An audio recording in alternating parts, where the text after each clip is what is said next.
You might notice that your esteemed board chair is not present tonight. He had unexpected business to attend to. And in the course of our conversation, we realized that there had not been a vice chair elected. So he suggested that I just call the meeting to order and we get moving. So if people are okay with that, we've got our agenda posted above here. And the first order of business is the approval of the minutes from the April 27th meeting. So on behalf of Brendan, I would entertain a motion to approve those minutes. Sounds good. Martha, second? Second. Second by Jill. Any discussion? All those in favor of the minutes of April 27th indicate by saying aye. Aye. Any opposed? Thank you. Any updates or any other information in general that needs to be shared at this point in time? We have, you have your feedback, and we'll talk a little bit more about before we get out of here tonight in terms of the known next steps of our process, and then kind of see where we're at tonight as a result of tonight's discussion, particularly around the community engagement. So we're waiting for Michael Marks to arrive, who will be joining Martha. So just as long as we have a minute, just a quick update. I was in the State House on last Wednesday, and I asked about the language in the bill around what happens to tax rates for people who are income sensitized in regard to the incentives. And I was talking to Jeff Francis, the head of the Superintendent's Association, and Steve Dale, the head of the School Boards Association. And they said no one has ever talked about specifically what that language means, but their assumption is that you would calculate a homestead rate based on the budget. Then you would calculate the homestead rate with the incentive. You would figure out the proportion, and you would apply that proportion to the calculated income sensitivity rate. And that makes sense to me. So I had said I would look at that, and I did. Good. Thank you. Yes, Linda. I bring this up so as to, we all think about how people may be feeling about what we're doing here. There was an absolutely hysterical opinion piece in the Free Press the other day. I can't remember if it was just a couple days ago, and it was suggesting that because the New England states were so small, and it was so difficult for taxpayers to provide all the services for the people that lived in them, that the New England states should consolidate.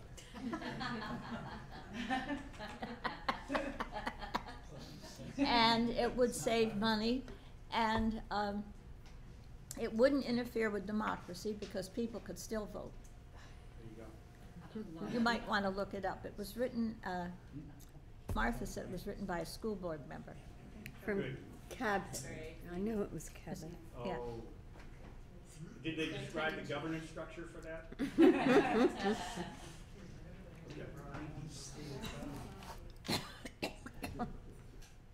I'm pausing because we've lost John, so. You might have to make a phone call. Okay, checking it.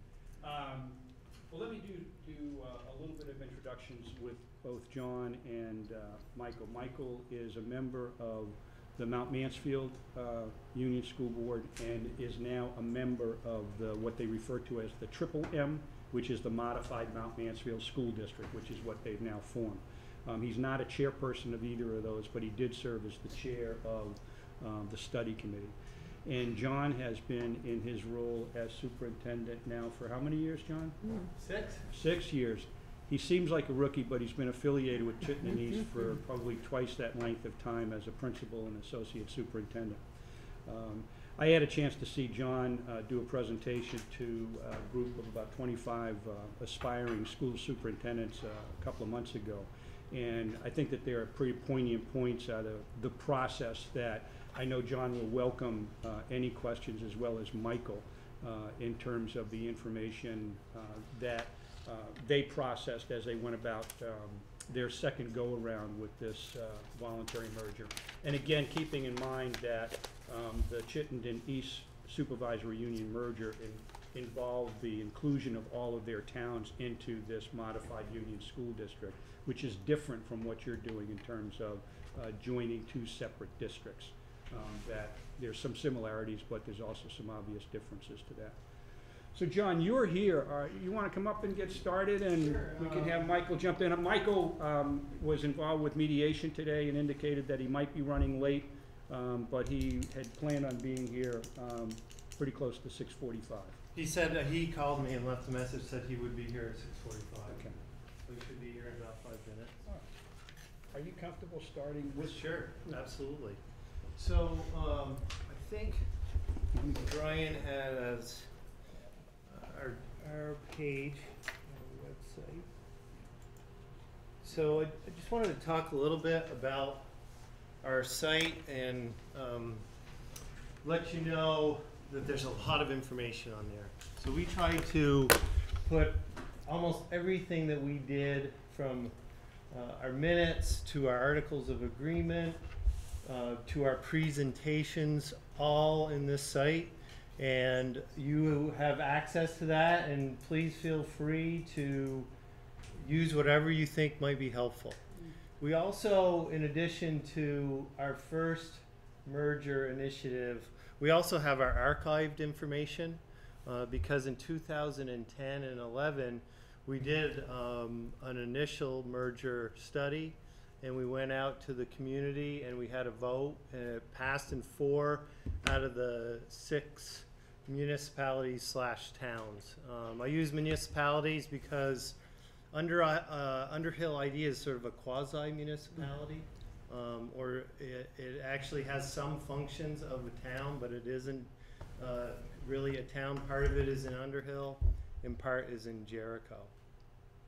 So what I thought I would do is just tell you a little bit about our story to begin with, really briefly, probably 5 minutes, starting in 2010 up to November 4th, 2014, which is when we had our second merger vote. So going way back, I found some minutes in the 1970s where Chittenden East had talked about the potential of merging school districts, and they had a committee that got together.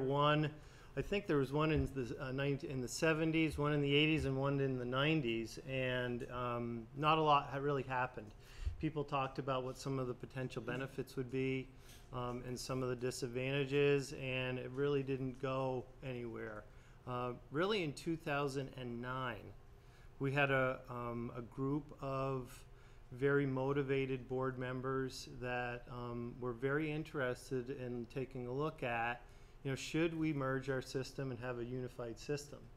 And this had been a topic of discussion, as I mentioned, way back to 1970, but it really gained some momentum in early 2000, mid-2000, where there were community members saying, why are we doing what we're doing? Well, let's take a look at how we might do things differently, both to support in optimizing our resources, but also creating opportunities for students. So we did a study for approximately 11 months. We had a representative committee of, I think, 15 or 18 people, and there was a unanimous vote by our voluntary merger committee to move forward and present an article to the electorate. We went about having, I think, 10 or 11 community forums. We got out some information to the public electronically and via the radio and print, and we brought a vote forward. It did not pass, but it did show some strong support in several of the communities. So the merger committee got back together, and basically at the time the legislation was such that if it didn't pass in all the districts, then it was basically over. And so the committee really looked at and got some consultation from attorneys and around, is there something we should do? Because there were 4 out of the 6 towns that voted for it, and in some of those towns it was 2 to 1. You know, it was a pretty significant margin. And at that time, there really wasn't an option. And in 2012, there was legislation that was advanced that put into place some different options for school districts that were interested in merging. One of those was a modified union school district. So if a majority of the towns voted yes, then the ones that did vote yes created a pre-K to 12 integrated system. And if there were other school districts that voted no, they would continue to have their school districts and their board. In 2013, we had another really grassroots effort, community members, board members, that got together and said, you know, we need to advance this again based on the legislation. We got another committee together, and we began studying what are some of the advantages and some of the challenges that may come from a unified system. It lasted about 11 months.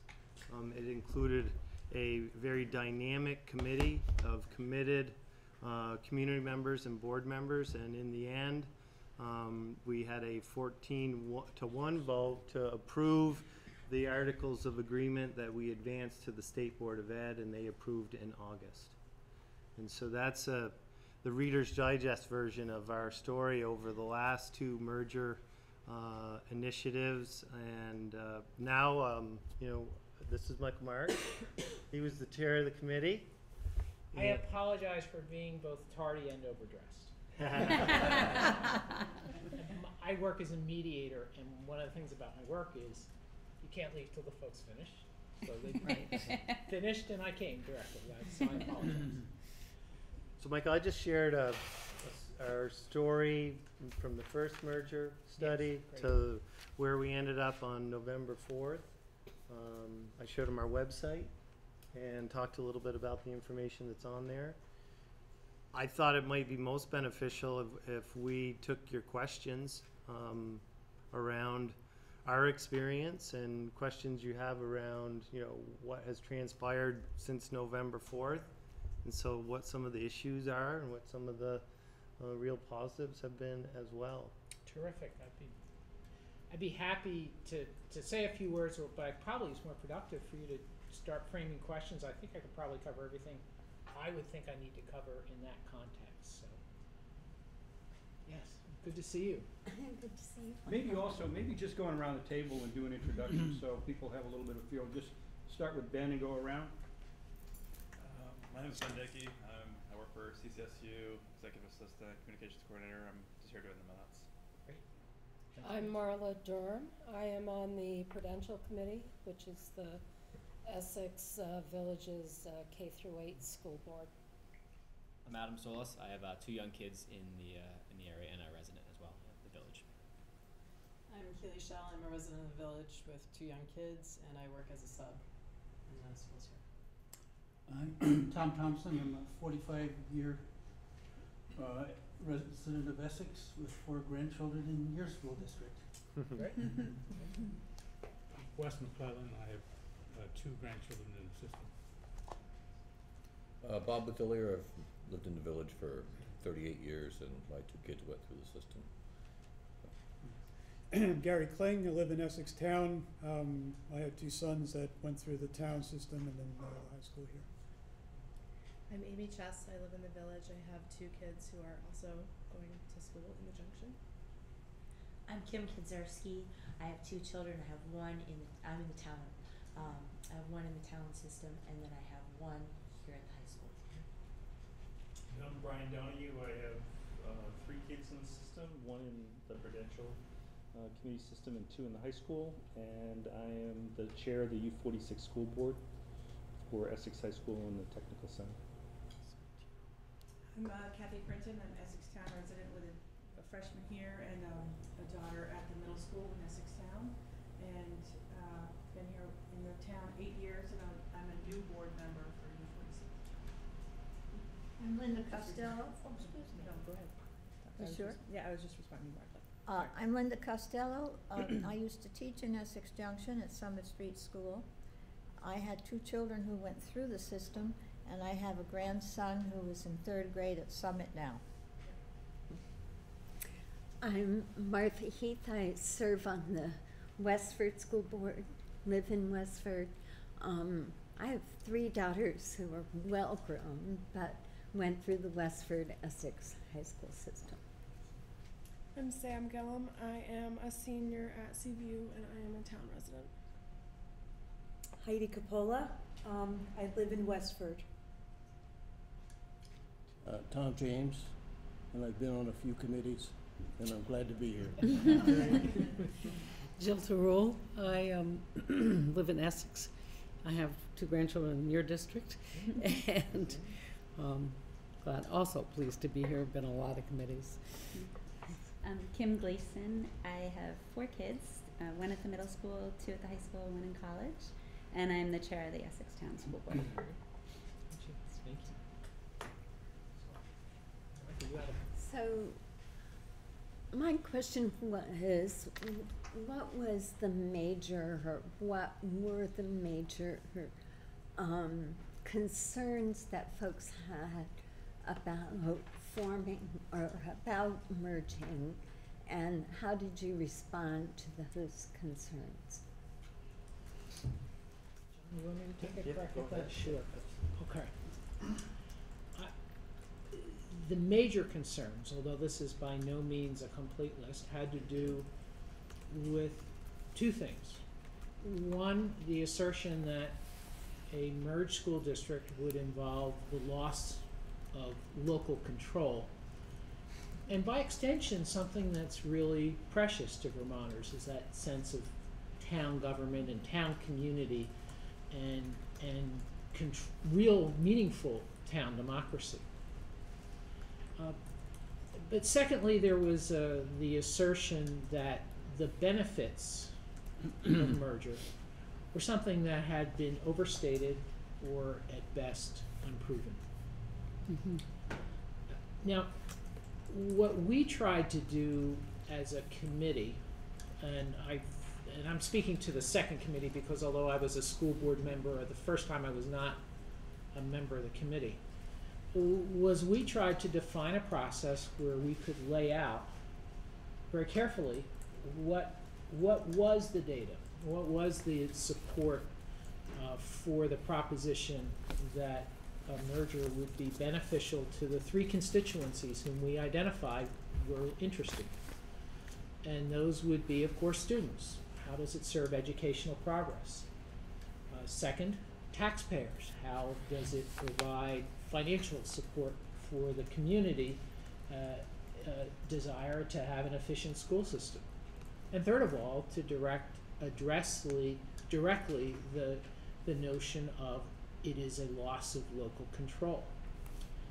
And to summarize, where we came out on those issues, not unanimously, but a strong majority of the community and ultimately the voters, was that consolidation made strong sense from an educational perspective. That it simply did not make sense to run parallel school systems that at best would take time and effort to coordinate, and at worst would run into each other. Because the fundamental goal of education systems should be to provide a coherent path of progression for students from the moment they enter your system to the moment they leave.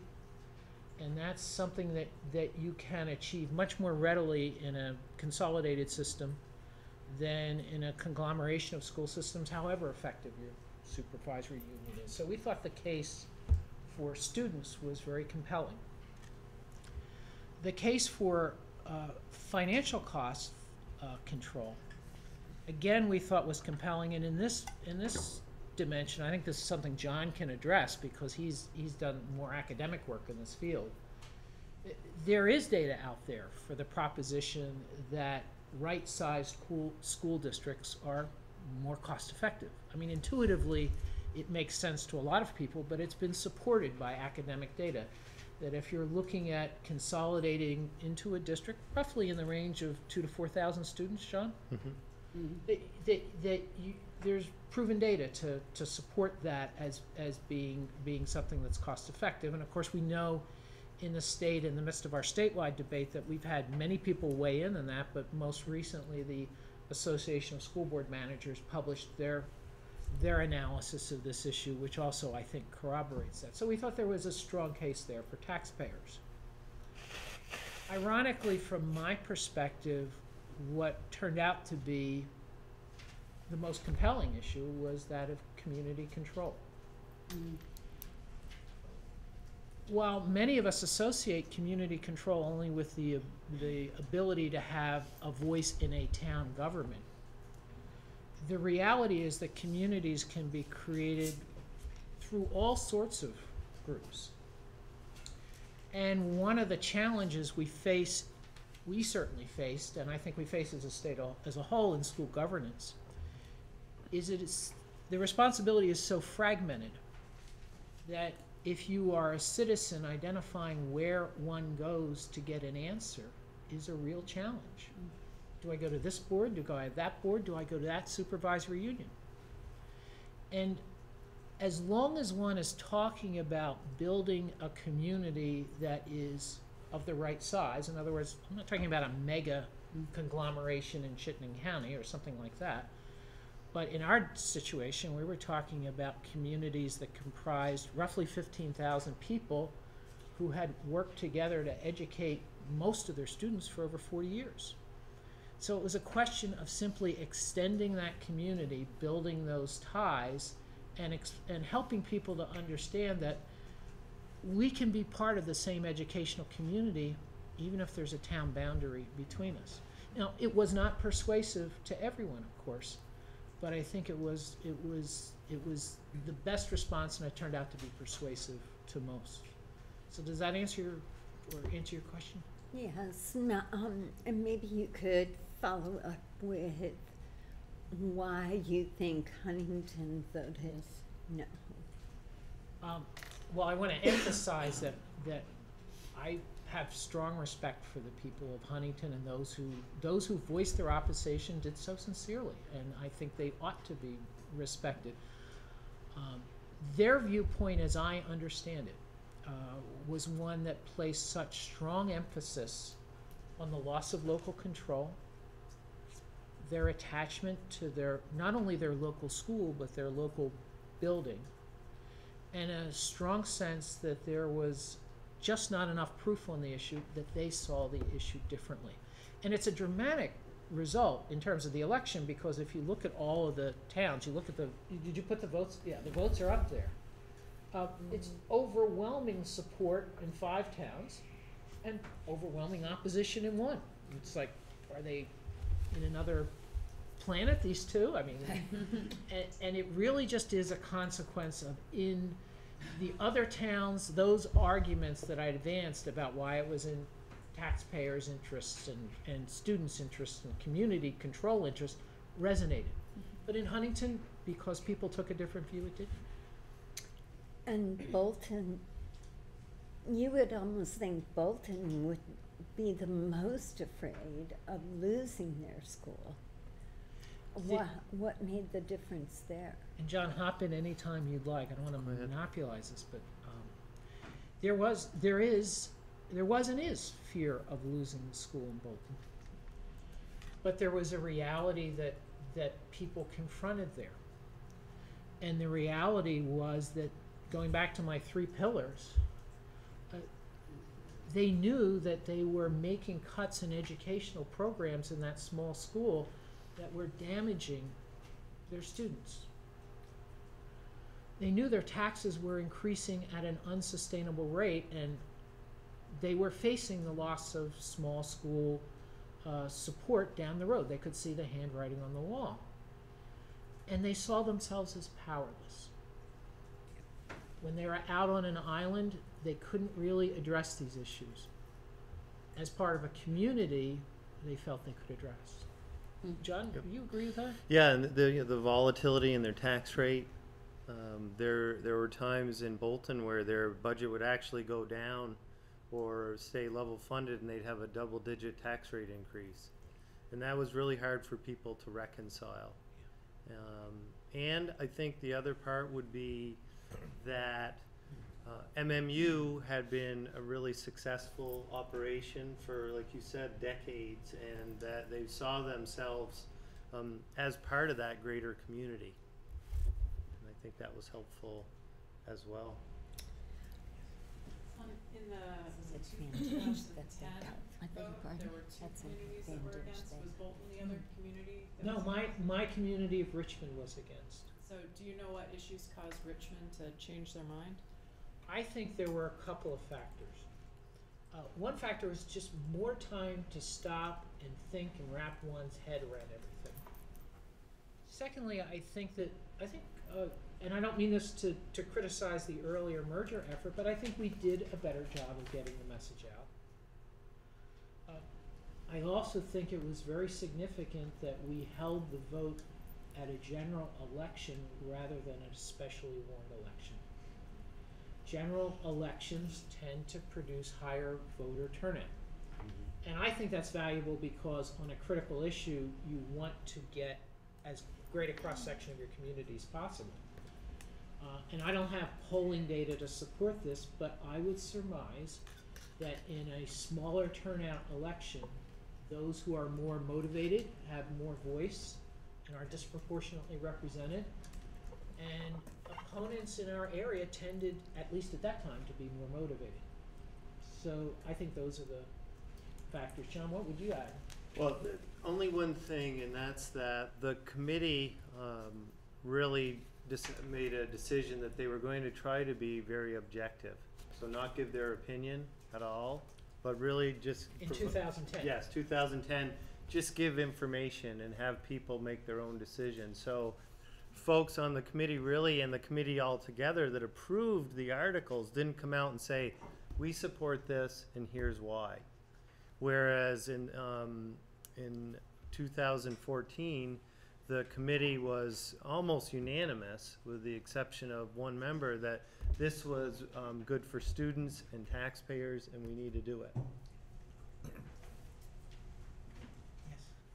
How did you get the word out to people? How did you communicate? You said that you felt you did a better job communicating it to the public. How did you do that? It was a long, grueling process. It was worth it, but it was a long process. I think it started with, from the day the study committee formed, with trying to make sure that it was public and visible, whether it was through conversations and school board meetings that followed. Because remember, we had 8 different school boards and 56 school board members, so there was a constituency right there. It's used our website to get the word out. And then as we moved towards how do we get this approved, when we got to the point where we said, okay, we're going to recommend this, there's actually a 2-track process that emerged. Part of it was the formal process of the committee itself. The committee itself took the position that it is our job to inform the public that we support this and why we support this. It's not to campaign, but it's to give them the facts and also give them our recommendation. The voters have to decide, but our responsibility is not, as occurred in 2010, to simply say it's up to you. But there was a second track. It wasn't sponsored by the school district. It was sponsored by members of the committee. We literally formed a campaign. We literally formed a political action committee. We raised money. We put out lawn signs. We had some people go door to door. We had legislators in our district who campaigned for this. We reached out to people. We had published ads. Obviously, a school district or a school committee can't do that, but caring people who worry about something can. And I think it was very effective. So there were 2 tracks to try and get the word out. And at the minute level, it was everything from newspaper releases to John gave a number of really good interviews to the television stations who were interested in it. You name it, we did it. Did you have town meetings? Did you? Yes. You did. Oh yeah, I Like 16. I think I chaired 16 community forums. No, I only made 13 of those because we had to double count a couple of them. But we had community forums where I had a presentation, and we can share that with you. That's on here too. And I would make a presentation and explain what we were doing, how it would work, why we were advocating it, and then just open the floor and have whatever conversation people wanted. And could you just clarify in terms of the timing of that process? Because that's been a question here as to when did you engage with the community? How much during your process as opposed to when you were completed with kind of your work, or whether you were completed with your work? John, you want to take that? And all our meetings were open, and we tried to publicize the information that was going out in an effective manner. We also tried to answer every question somebody had. So if there was a question, somebody got back to them. But it really wasn't until we had a community forum prior to approving the articles of agreement. But once those were approved, that's when the campaign really went out that we support this, and here's why. And please take a look at our articles of agreement and take a look at the information that we're putting out and make an informed decision. My thought process as chair was I want to do public outreach in time for people to think about it, but not before I can give you answers to your questions. Can you talk a little about the campaign aspect? Because I'm intrigued by that. Sure. How you raised money, how much money you needed to raise, sort of how that went. Well, I think literally how we raised money was word of mouth, people asking each other. Mm-hmm. My recollection, I have to double check, but it wasn't a lot of money, but it was somewhere around $2,000, $2,500. It was enough so that we could have lawn signs, which are visible. We have some veteran political people in this room, of course, but it was enough so that we could have people visibly express their support so their neighbors would talk about it. We had advertisements in the local paper where people said, we support this. Those are the kinds of things that we did, and it really was just, are you willing to put in X? And we got enough people to do that we raised the money. There were a lot of people who really cared about this process. Wes? Were you able to demonstrate that you were going to save money? And what, in your opinion, how much weight did that carry? I know that's a pretty big question, but how much weight did that carry if you had gone the other way and said, well, we don't think we're going to save any money, it'll be neutral? We were able to demonstrate it would save money, but we weren't able to quantify all of the savings. So if you look at our report in some detail, we actually laid out spreadsheets that describe and identify very specific savings. And some people tested those, right, John? Mm-hmm. Yes. But I think they withstood the conversation. Yep. And paradoxically, when the dust settled and we did our very first budget as a new board, and we had barely time to really address any efficiencies, but we still found $144,000 of savings that clearly were attributable to the merger. They're there. The weight that carried, I think that was disputed by many, and some in good faith don't believe the case we made on that. I also think, though, that we in the state of Vermont are operating in a different atmosphere now. There are many voters who encounter me and say, you know, I've always supported schools, glad you're on the school board, but we have to do something. And it's a cry of desperation. And those people are very open to listening when you say to them, look, this is not the magic solution, but it does offer real potential savings. And so I think that was very valuable for us to really have real savings and explain to people, look, there are some things you can't identify until you actually merge, but this is the low-hanging fruit that we know we can achieve. John? The tax incentives, I think, were important to some folks, but I don't think that it was a significant factor in voting I call it a mandate when you look at the numbers. I mean, it was really a mandate that from most of the communities that this is something that we don't just think is a good idea, but that we want you to do and do well. So does that answer your question? Yes, it did, thank you. Marla, go ahead. Okay. And we'll come back to Question, there's been some questions throughout this process since we started of how to engage staff, or should we be engaging staff? And I have a tendency to err to not be putting staff in a position where they've got to take a side, because to me this is a political, and they're teaching our kids, and if they try to take sides, they're in a hard situation.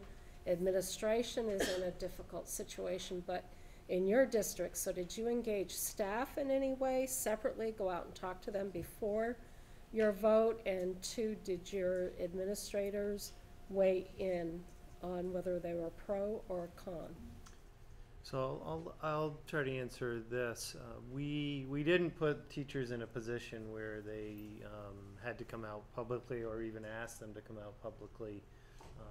But a couple things we did do. Number one, we kept our union leadership informed of what we were doing, and we did share with them why we think it is really a good idea for staff and students in the community, and some of the benefits for the people that they serve. I met with every school and presented a lot of the information that Michael did at the community forums, and then during our convocation, when I had probably about 300 staff members, I talked about the status, what some of the benefits and challenges would be, and took questions. I think for the most part, and I would say not even for the most part, the vast majority of staff members, I believe, were supportive. The folks that talked with me certainly were, and I think if they were not, that stakeholder group, it would not have been approved. And so they were able to get the message of why we thought this was important and some of the benefits to the whole school community. I thought that John struck the perfect balance with the staff. He wanted them informed and engaged, but understanding that they were not in any way expected to do anything.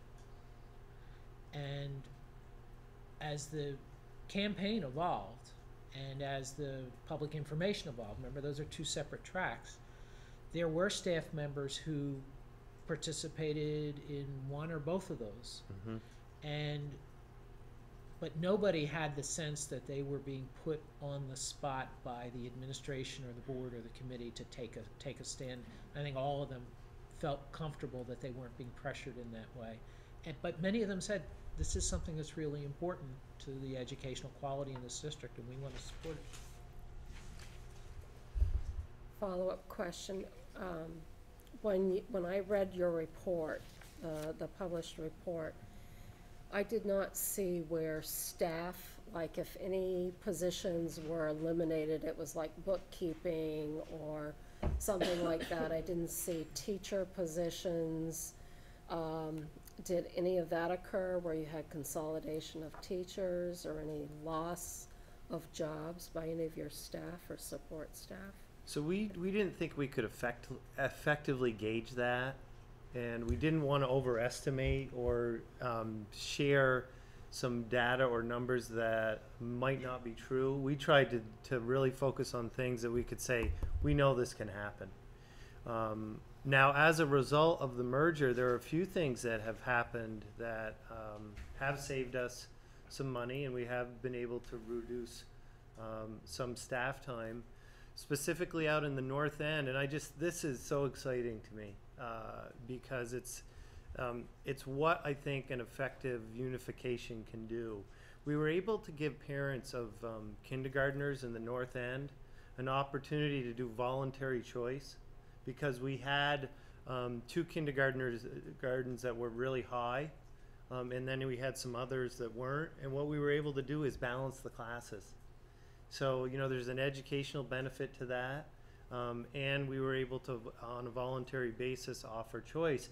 By doing that, we were able to not hire support staff and potentially an additional teacher. That's a lot of money. And then around the food service and our custodial services, we have 2 campuses.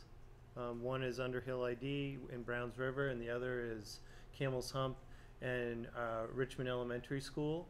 So we're able to, with our maintenance and food service now, because of the unification, we've been able to, I like to use the word unify, so forgive me.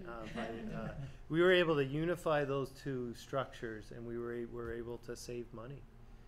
But we tried not to, we did not quantify that in the report, because we didn't want to put something in writing that we weren't sure was going to happen. The committee was clear, though, that they felt like this was really the tip of the iceberg. That you know, what we put out there are things that we know can happen, but there's going to be, that there would be more efficiencies, is the word we used. So that we really focused on optimizing resources. How do we optimize what we have to best benefit students? Tom, you had a question. We'll go to Adam and come back. You've partially answered my question with what you just said, but I was just wondering, you're pretty well along in the process now, I understand. Have there been any surprises or unexpected consequences? Well, there definitely have been surprises. Here's what I would share. Change is hard. And so whenever you're talking about modifying something that people are familiar with, you're going to get pushback. You're going to have people that are frightened and maybe don't understand all the pieces. So one of the keys is, and I would say that me personally, that I've learned from some mistakes, and that really front-loading as much communication as you can is critical, and not shortchanging any transition with resources and personnel to make the transition smooth. You know, I think that's one of the things that I've learned from November to now, is that all the day-to-day things don't go away. You know, so you have student issues, and you have personnel, and you have, you know, a $44 million budget, and so the issues around those and contracts and negotiations, those don't go away. But you're still trying to move into a new system, and you want to make sure that you are really in a responsible and reasonable way, making adjustments that make sense, number one, for students, but also staff and taxpayers and parents. Adam? Can you talk a little bit about community feedback since the mergers happened? Yeah, well, I mean, I think we both can. I'll start. There hasn't been a whole lot of feedback around the merger. We still are we're running our parallel boards right now as well. They haven't been meeting as regularly as they used to, but certainly when we talk about things like merging our food service and our maintenance, you know, a lot of times people are really afraid that they're going to lose something that they love, which is reasonable. And, you know, we all have those emotions and those reactions. So people that don't want to lose some part of their program, you know, they can be critical of the merger. And I think it's up to us now to prove them that, look, we're going to make it better for everybody. But really, honestly, people have been, the jury's out. I think, like, people have been really patient, and more than just patient, supportive. They want to see this work. And so that's been, I think, critical in us moving forward on some of the pieces that we have. To me, the only real data point I have, because we haven't had a lot of community conversation where people said this is going great or it's going terrible. The data point I have is the budget vote. So the Mount Mansfield School District, which previously served just grades 5 to 12, its last budget go around, it lost the first time, relatively close, but it lost. Then there was a revote where it won by a good margin. This time, with the first unified district budget, which is consolidated for all grades, with the exception of Huntington's elementary budget, it passed by an even more overwhelming margin the first time around. And so I saw that as at least a short-term measure of people saying, okay, we see this as going in the direction we want. And we had universal preschool in the budget, and so it was approved 2-1. And I think part of that was, at least feedback that I got from some community members, is that they see this as a pre-K to 12 system, that we're really focused on when kids are 3 and 5 years old to when they graduate. The question I had was, I too have read the report, and a couple of times actually, and I really appreciated the way you went into some detail on the budget issues and what might be saved. Considerably less detail on what kinds of things would increase quality in terms of the education, what sort of things were possible, and I just would like to hear you reflect on why you didn't sort of go into more significant examples of what would be possible that isn't possible. I think that's a fair observation. I think we could have done a better job there. Part of the problem, though, is the challenge is in translating what really are the educational benefits into something that's concrete and specific. I had a personal aha moment, I think about 4 or 5 years ago, when that really pushed me to be passionate about this subject. It was that we were in a Mount Mansfield Union School Board meeting dealing with grades 5 to 12, and John and the administration were making a very good presentation about the gap in achievement between students of low income and students of higher income. And it was a very engaged meeting in which we were talking about all these strategies that we can and should employ. And then in the course of the conversation, John said, and you know, one of the things that the data proves is the best thing to actually address this is a robust pre-K program. And 15 very engaged smart school board members said nothing. Because even though they had 2/3 of the money, it wasn't in their jurisdiction. And of course the individual elementary schools, because they're all on these islands, some can do something, but and while you can capture that in some anecdotes, telling people clearly why it is that on a consolidated basis you're able to actually make those priority decisions and actually achieve that consistency in goals among everybody in your system, it's a harder conversation. I think we could have done a better job with that. I think we could have. Thanks. Right. Wondering if you could talk some about the supportive position that the committee took when that sort of supportive position came about in the study process. What helped the committee arrive and have confidence to take a supportive position opposed to just an information and those types of elements, that topic? I think the committee was comprised of a cross-section of people. There were some skeptics or even opponents.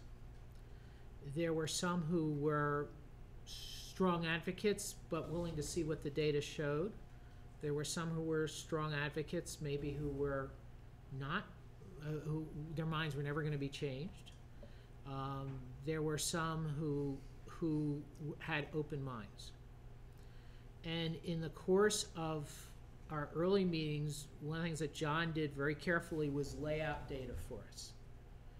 Data about how our school district was doing, data about our finances, and what he could glean from academic literature about how how a merger may or may not affect the various constituencies. And like all committees with lots of people, we meandered somewhat. I mean, we had conversation and then went here, there, and there.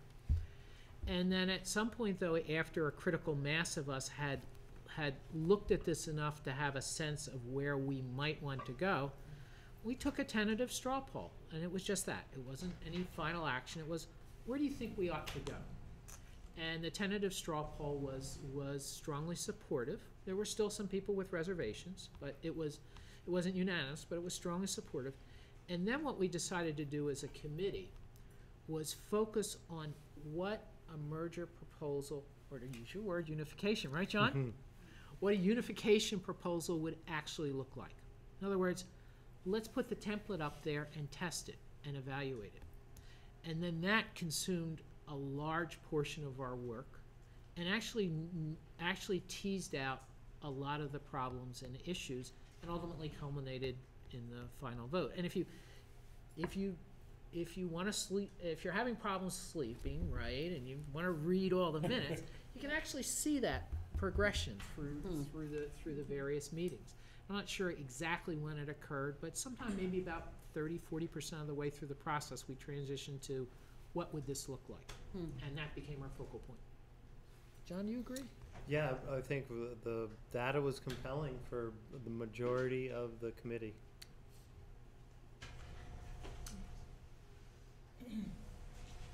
I think whenever there's change that involves a lot of people, many people are concerned as how does it directly impact on me and my kid, okay?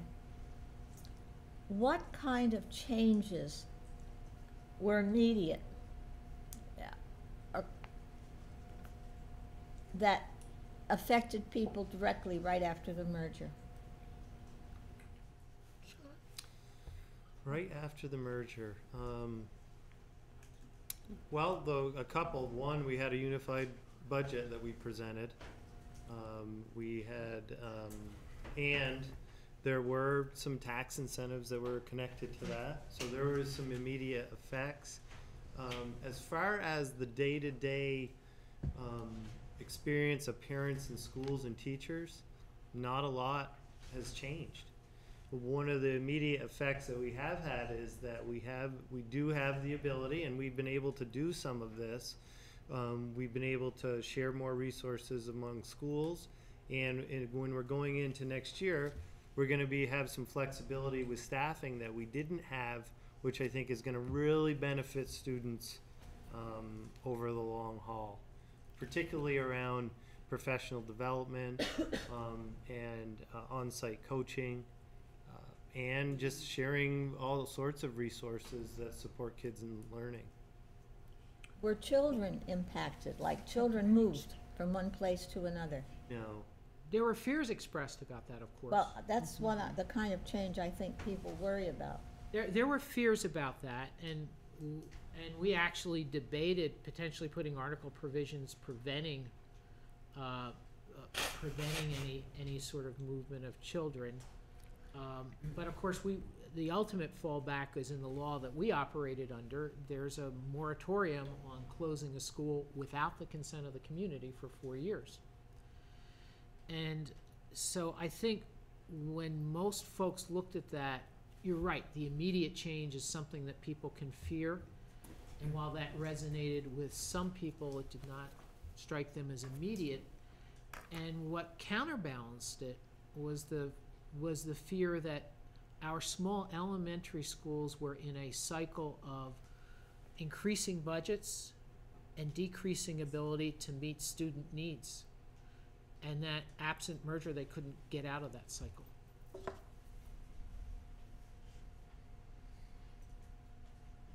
Gary? Yep. When you were forming the plan for the new school board, you did it by student population, the representation. Was there concerns voiced, and how did you deal with concerns by the districts that would have the smallest number, just the 1 or 2 people, versus the districts that would have 4? I kind of think of how when this country was formed and the states were joining, we created both a Congress and a Senate to have this population balance, but also state balance. Obviously, you don't want to make it that complicated here, but what were the arguments like, and how did you deal with them in this situation? You may have a different perspective. Go ahead, John. But we didn't have a whole lot of that because, and I'll tell you what the reason is because we had MMU. And so Mount Mansfield had, several decades of working well together. And so even though Bolton only has one person on that board, they still have a representative voice. The chair has been of that school board has been from Bolton, and the discussion was never about, at least in my experience, was never about we're going to do this for this community or that community or for these students in this area or students in this area. It was how are we going to work for all students? And so I think that experience of a united system that really has worked well and been, I think, successful, and I think a lot of people would agree with that, that really limited that discussion. I mean, it was not a huge discussion. It came up at times, but not often. I think you're right, John. And I think you're right that our history mattered a lot. And I also think it's that, for the most part, people understood that the culture that had evolved on the Mount Mansfield School Board was one where folks could care less which town they were from.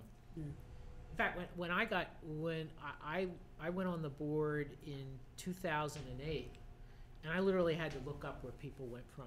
And I don't think in all my time there I heard people ever make a, well, my town needs kind of speech. Mm.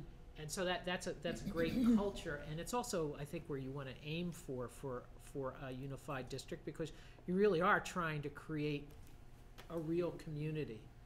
And then the last observation I'd make is it is true that the United States Senate is not representative, but by law and by good reason, we otherwise observe one person, one vote, because every voter's say should count equally with every other voter's, regardless of where they come from or who they are. And I think when you use that kind of basic civic notion of fairness, people get it. So. Thank you. Other questions? Martha? Continuing with that thought, we have a different situation than you had in that, I don't know, the last time we looked at this, it was going to be a 9-member board, 4 from Essex Town, 4 from Essex Junction, 1 from Westford.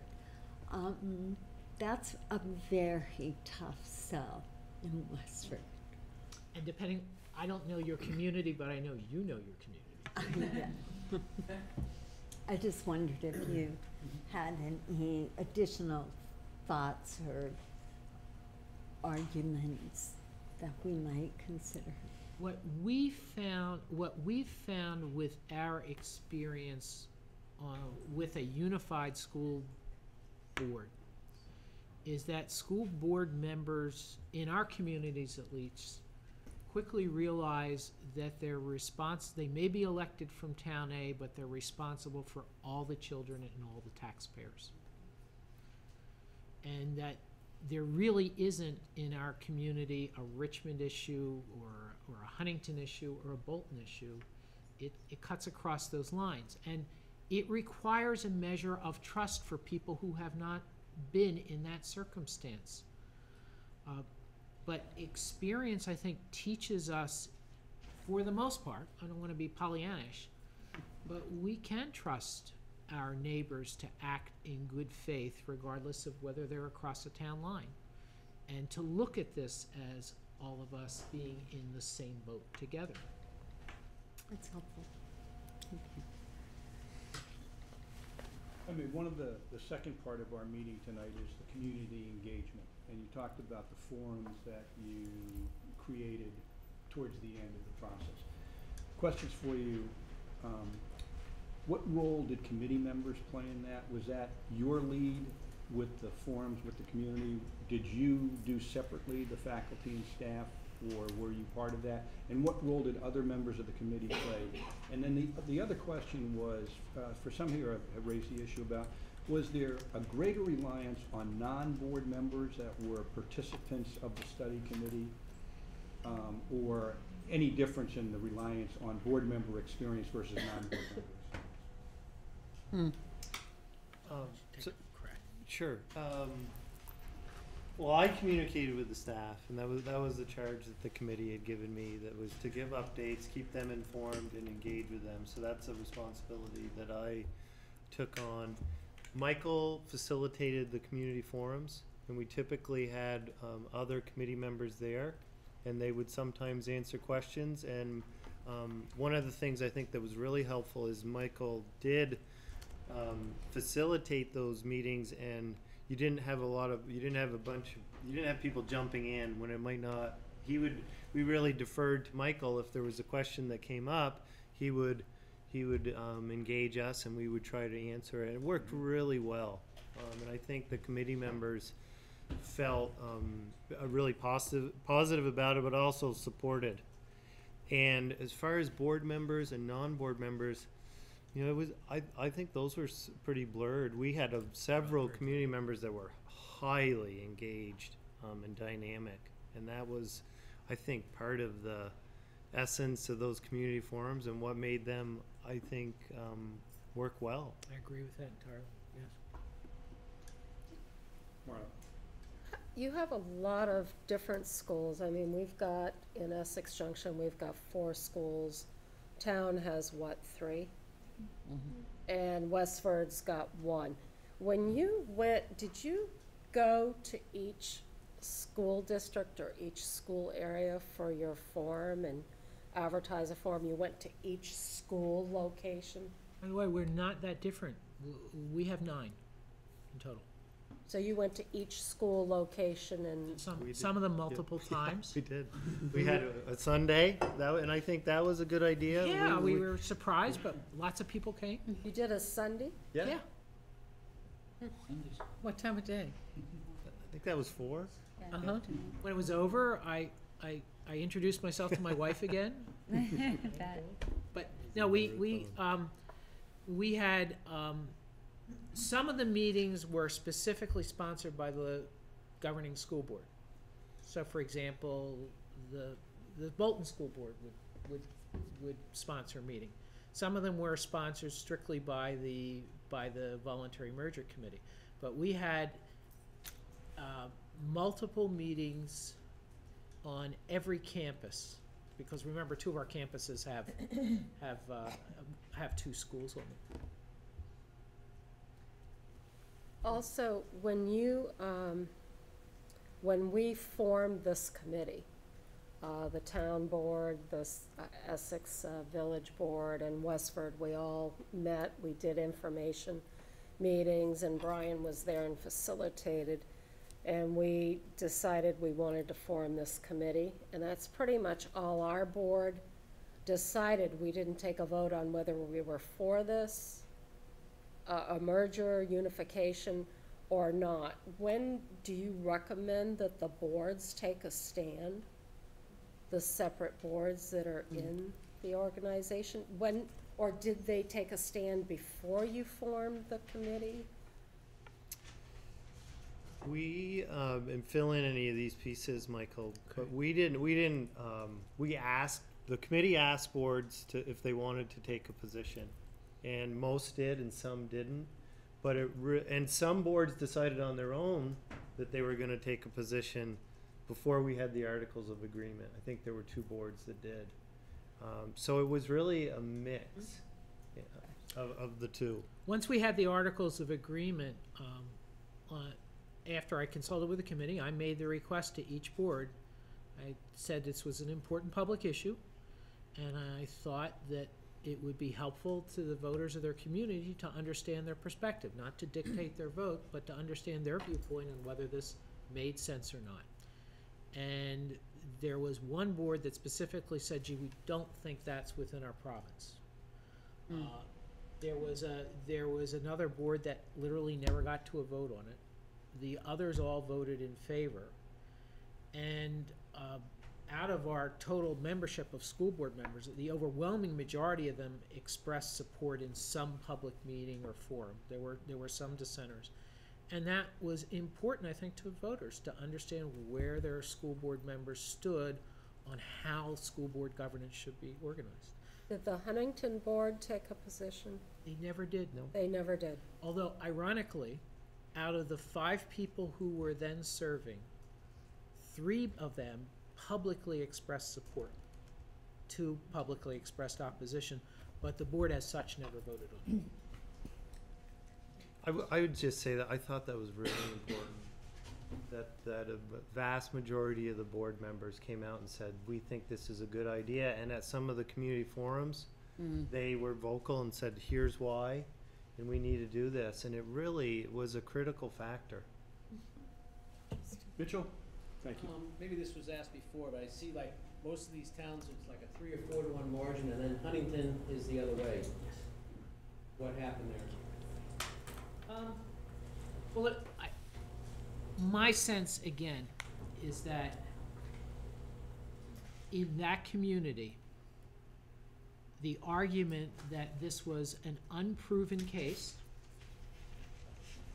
and that it would ultimately cost that community local control over its school, and that local control over schools is a vital attribute, that argument is something that is ingrained there because they were strongly opposed 4 years ago, and it again carried the day there. Now, you know, not to downplay those numbers, but the margin on a percentage basis actually narrowed significantly in Huntington. It was over 80. Bolton was for it, and that's a small community too. Yeah. No, but the margin in Huntington compared to 4 years previously, they had voted no by an over 4 to 1 margin. Yeah, it was there So, were many more, yes. And it's, again, I said this earlier, it's very important to respect different viewpoints, I think, in general, and I respect their viewpoint. The residents of the town just see the argument differently.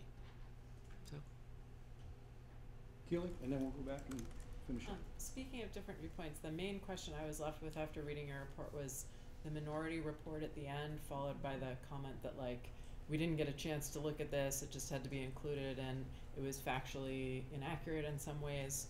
Do you have any recommendations to avoid a situation like that, where something seems like it happens at the last minute and not everyone gets to have input? Because presumably minority reports are something that sometimes happens, but is there a way to, like, make sure that the discussion happens in a way that things can be considered before? no, that's my failing as a chair. I should have seen that coming and should have found a better way to say, look, let's get this out on the table in time so the dialogue occurs. So hopefully you can learn from my mistake. I'm not troubled at all by the presence of differing viewpoints. I think that's a great thing.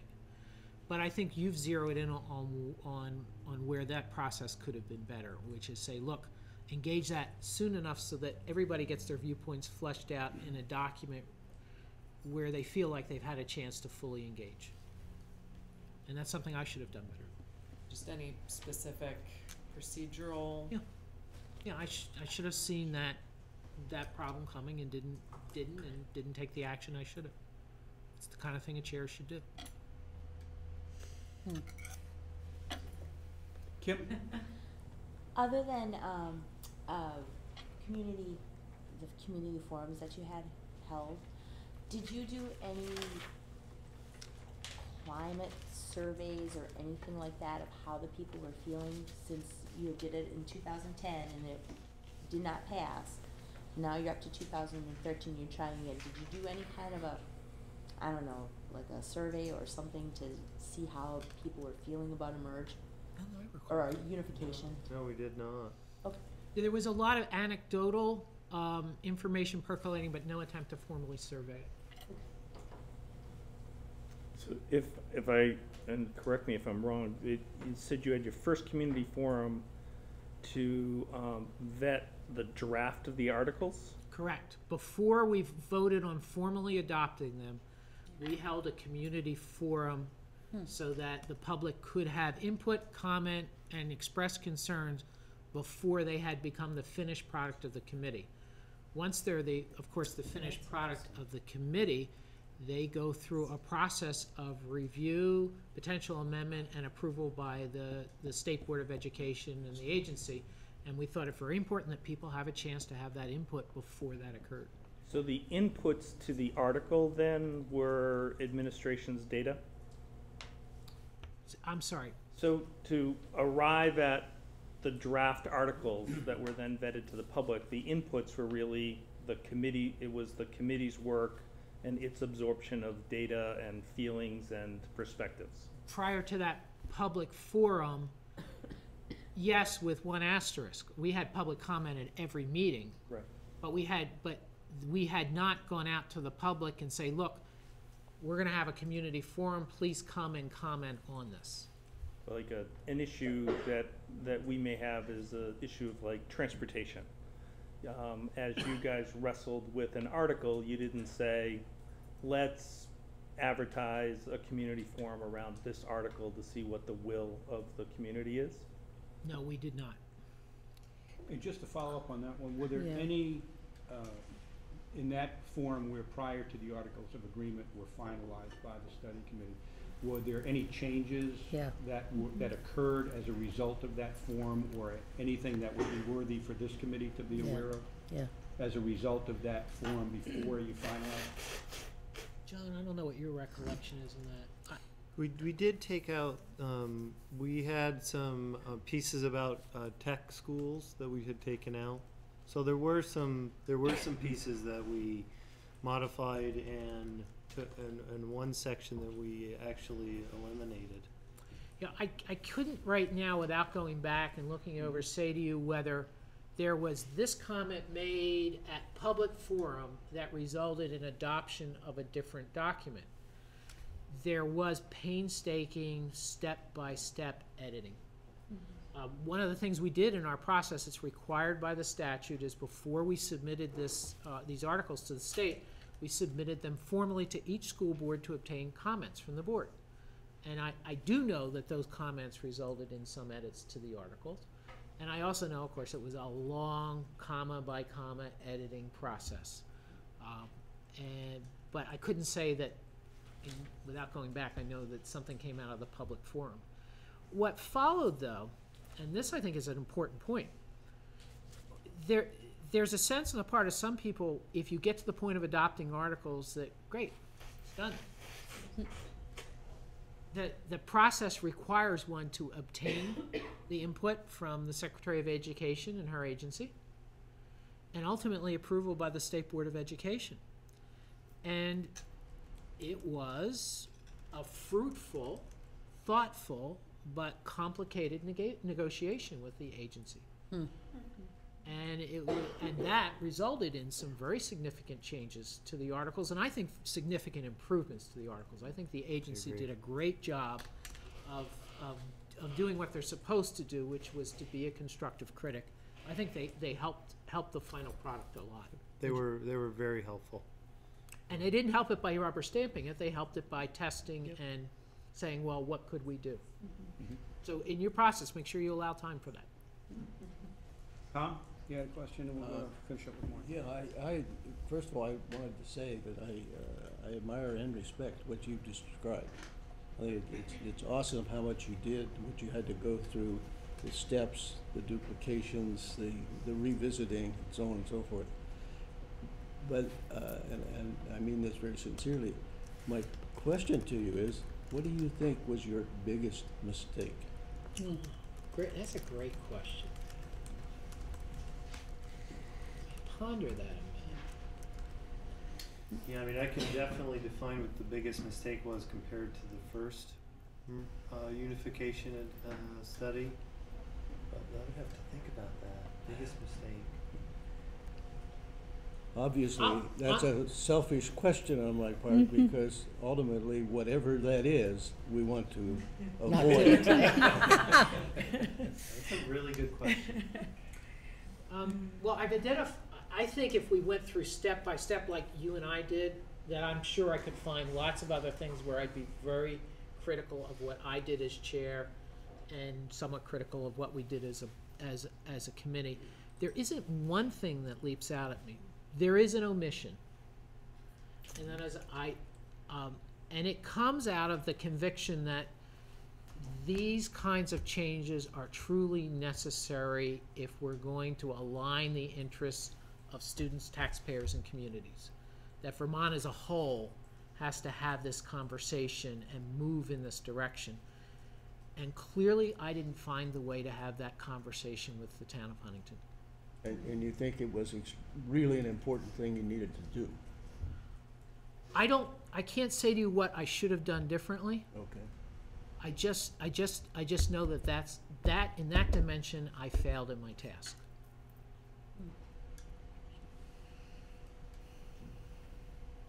And if I knew what was the magic thing to say, okay, so I won't fail next time, I'd tell you, I'm still searching in my own mind for that.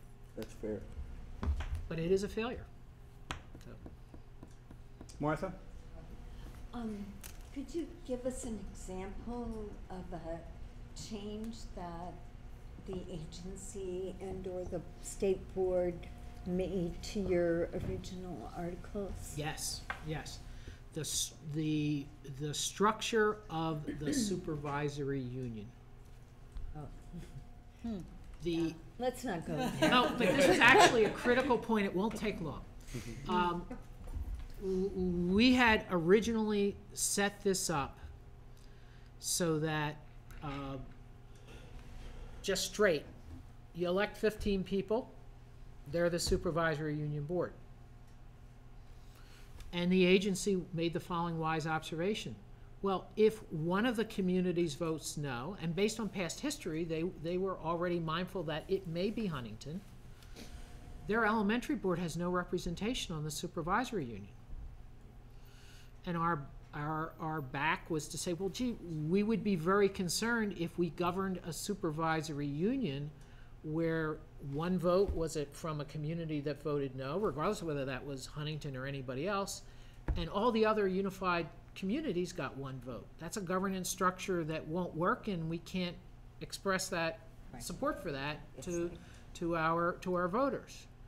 And so out of that back and forth, we came up with the structure we did, which is you elect 15 people. They're your unified school board. They also are your supervisory union. But when there's a pure supervisory union issue, we add a representative from the town that didn't support the unification, but those representatives divide the same number of votes. They what? They divide the same number of votes. So in our supervisory union votes now, Huntington has 2 votes, but there's another person sharing that who is designated not by the voters, but a representative from the Huntington School Board who's chosen by them. So they have weighted voting in that situation. Right. And that was definitely an improvement over what we had recommended. Okay. May I continue? Go ahead. I want to make sure that we kind of take the advantage of having both of these gents present. But I also don't want to cut in on the conversation for the second half of the evening. It's okay. So Martha, I'm just going to follow what's happening here. Right. So we're good. Carry on. Martha, go ahead. I'm debating whether this is relative or if I'm just curious, but you gave Huntington an additional year to decide to become part of the new entity. Why just 1 year? Why just 1 year? What's the mechanism that they would use to do that? And do towns have the ability to get out now that they've voted themselves in? Okay. The mechanism to get in for the one town that voted no is there is a 1-year period where the only action that has to take is they have to step through the hoops of warning a vote, and it has to pass in their community. They're automatically admitted, no more action required by the district whatsoever. In the absence of that provision, or when it expires, under current law, and I am, by the way, not trying to breathlessly keep up with each version of the new statute, because I know something, if it emerges, will emerge, and I'll study it then. But under current law, the requirement would have been that there be affirmative votes within the unified district as a whole, and also within Huntington. The thought process was to provide some ability for a community to reconsider. The expense, of course, is it gives some people the ability to say, well, let's see how this works out, and then we'll join. We thought as a committee that the advantage of providing a second thought to look at this outweighed that disadvantage. It is difficult to undo the marriage. It can happen, but you have to go through a process that requires not only votes, but approval by the State Board of Education. And query, is that likely to happen? Probably not in most cases. I think they'd have to see a clear case for educational advantage.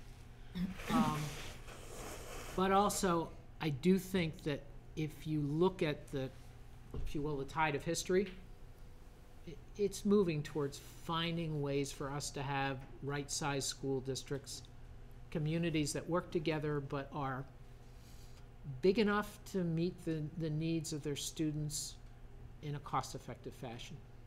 And so while it is true, if people ask you, dissolving these mergers and unions, it wouldn't be easy. It seems to be where we ought to be thinking about going anyway. So does that answer your question? There are people who will disagree with your last statement, not I. But. I have to respect that. So the converse of dissolving it, what happens when, if and when Huntington wants to join? Well, in this first year, of course, it's simply their decision. By their decision, I mean their voters. Sure. And following that, part of that depends on what emerges from the legislature, if anything, this session.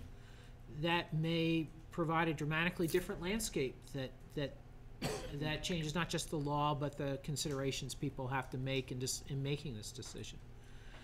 Under current law, you'd have to have those two separate votes. I mean, we would have to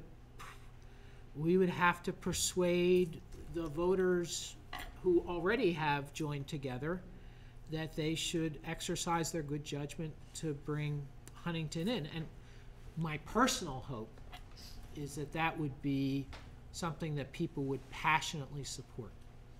Because regardless of how regardless of how boards organize their governance,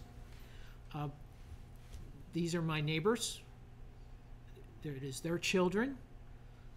And as soon as they reach grade 5, as a school board member, they are completely my responsibility. I want them to prosper from day one, and I want their taxpayers to be well served from day one.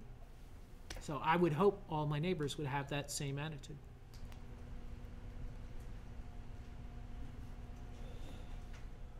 Other questions? Any other words of wisdom that either of you would want to share for this committee, or anything that wasn't asked that might be informative for them? That's a challenge. Wisdom, right? Wisdom. You know, we talked about it an awful lot. Communication is critical with all stakeholders. I would say that was pivotal, and I really, for me, when I and the folks that I talked to, it was the small interactions with people that made a big difference. It was talking to the neighbor, it was having coffee with a few people and talking about it, and then it just grew and grew and grew. And so if somebody asked me what was the most effective mode of communication, it was just the personal interaction with neighbors. There's lots of things we haven't talked about in minute detail. I guess the thing I would close with is it is worth it. As hard as it is, and it is very hard, and as much time as it will take to really see the tangible things that matter, it is so worth it to try and create an educational system that is focused on children from the moment they enter to the moment they leave, and is able to make the most efficient allocation of resources, and has to be responsive to its community without pointing the finger at others. And I'm not only hopeful, I am thoughtfully predicting that 5 or 10 years from now, when we look back on it, we won't have a perfect school system, but we'll look at this as a watershed moment where we took a great step forward. And I think it's worth it. I do too. Yeah, Tom. Thank you for letting us know it's a long, grueling process. Tell you something you didn't know, right? Right. Something to look Stating the forward obvious. to. Yeah. Okay, I think we're good. Thank you very much. Yeah, thank you all.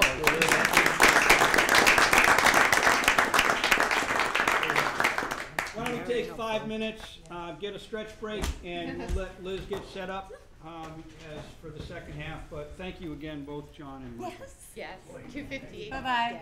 Rebecca was my dad. I've been to a lot of meetings. That woman, she's on a mission. She's been hired. So it's interesting. Before we get started with Liz, any reactions, thoughts, comments you want to share in terms of what Michael and... Yeah, I think the time frame is a big question. You know, they were talking, I think, 11 months. Yeah. And it sounded like they were really busy. And, you know, part of the thing is, it's not just us. It's, you submit it to someone, you have to have time to set up meetings, you know, it just goes on and on and on. To me, it seems like November of 2015 is I don't want to say hopeless, but extremely unlikely. Okay, good. Kim? Also to that point, he said it was very important that it was on a general election. Exactly. So he would not recommend a special election for that purpose. It Yeah. struck me immediately, thinking Yeah. it would require a special election in November. And again, you folks are the determinants as to how you want to proceed.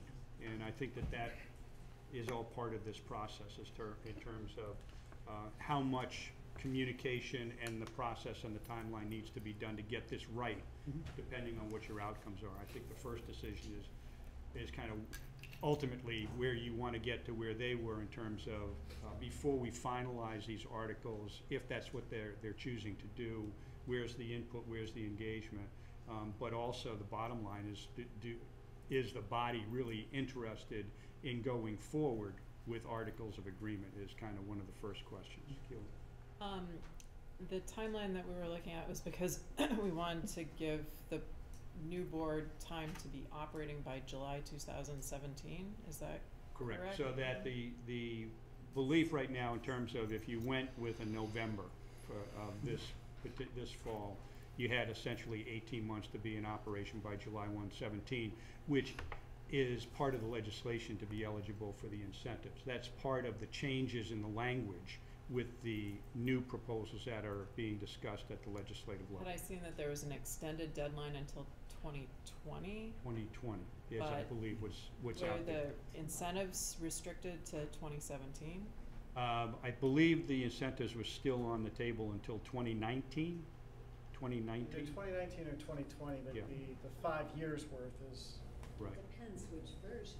Yeah, there's multiple. 5 years. And I think that just going back to Michael's point about not reading all the iterations because it's just, you don't know until you. But we shouldn't be certain that we've failed if we can't figure out a way to have it on a November election and get those 18 months. Yeah. And I think Gary's original point, I think you need a certain level of assessment of how much communication needs to be done with the public as opposed to where the public might be. And that's going to be part of your continuing discussion, I would say, over the next probably 30 days to a degree. Marla?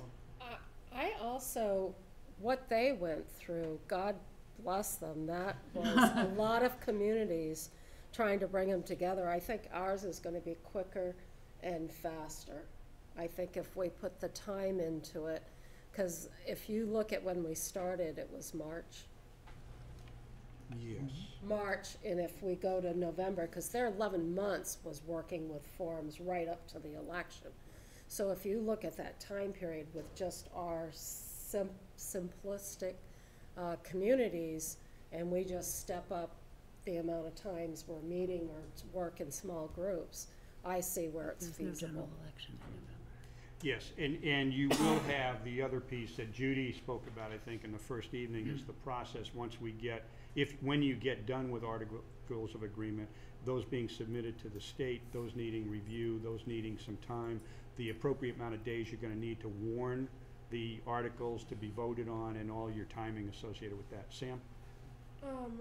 To Marla's note, I think that we're definitely dealing with less communities, but on the same note, we're dealing with larger communities. So I just asked him what now with the consolidation, what their total population of students are in the district, and he said about 2,000. And I know that we discussed if this merge happens, I think we were looking at 4,000, which is, we were talking about that being like the max. So I think our sort of community outreach is going to be sort of double what they did, because they had 9 schools, we have 9 schools. It's just more looking at merging 2 districts versus 8 districts. Kim, and then we'll try to get back to Liz. Two things to Keely's point. They voted in November in the general election, and they are operational this July 1. So they voted a budget. So their turnaround was tight, where we're talking about potentially voting in November and not being operational until July 1. There are other maybe more ideal votes that aren't special elections between now and then. And to Marla's point, I might offer that we are probably more complicated because we are 2 large districts already, and we are a pre-K unified district. They were taking an SU and making a unified district of it, and that argument is really compelling because we know the inefficiencies of an SU, and so it may not be as compelling for an Essex town where we're sort of under a more efficient model already for the model of governance argument. So so I think that that's to be considered in addition to the idea that we're much bigger communities. So I don't think it goes quicker necessarily because we have to explain 2 different models and what we're trying to do. So I think it might complicate it. So Liz Subin is here. You've had your communications from Brandon on kind of the purpose of this part, which has certainly been driven by the conversations of the last couple of months. And Liz has been involved with the Heart and Soul initiative within the communities, and has been involved in a leadership role with the communications task force that the boards have put together. So we're going to turn it over to Liz and let her begin this process with us, and thank you for being with us. Yes, thanks. Thanks for having me here. It's really great to see this work happening, and I don't think I have to, from what I heard even tonight and from what I've seen in the minutes, there's no convincing that communications is an important part of this process. So I'm not going to give the communications public engagement 101. It obviously needs to happen, and it obviously is a priority for this committee, and so I appreciate that. What I wanted to do tonight was just give you a little bit of share with you what we learned from Heart and Soul and doing community engagement in this particular community, where we are, what we're doing, and what worked for us here. Frame it a little bit to see what kind of engagement tools might work for you. I wanted to say, I should also introduce myself further. I am a member of the U46 school board, and I'm currently on the board and directing the Heart and Soul project. So what is Heart and Soul? Has anyone heard of Heart and Soul? Does anyone know? Okay, good. Well, that's good. So we did a little communication and outreach, and some people know what we're talking about now. That's what we were hoping for. So Heart and Soul is a 2-year community engagement process funded by the Orton Family Foundation.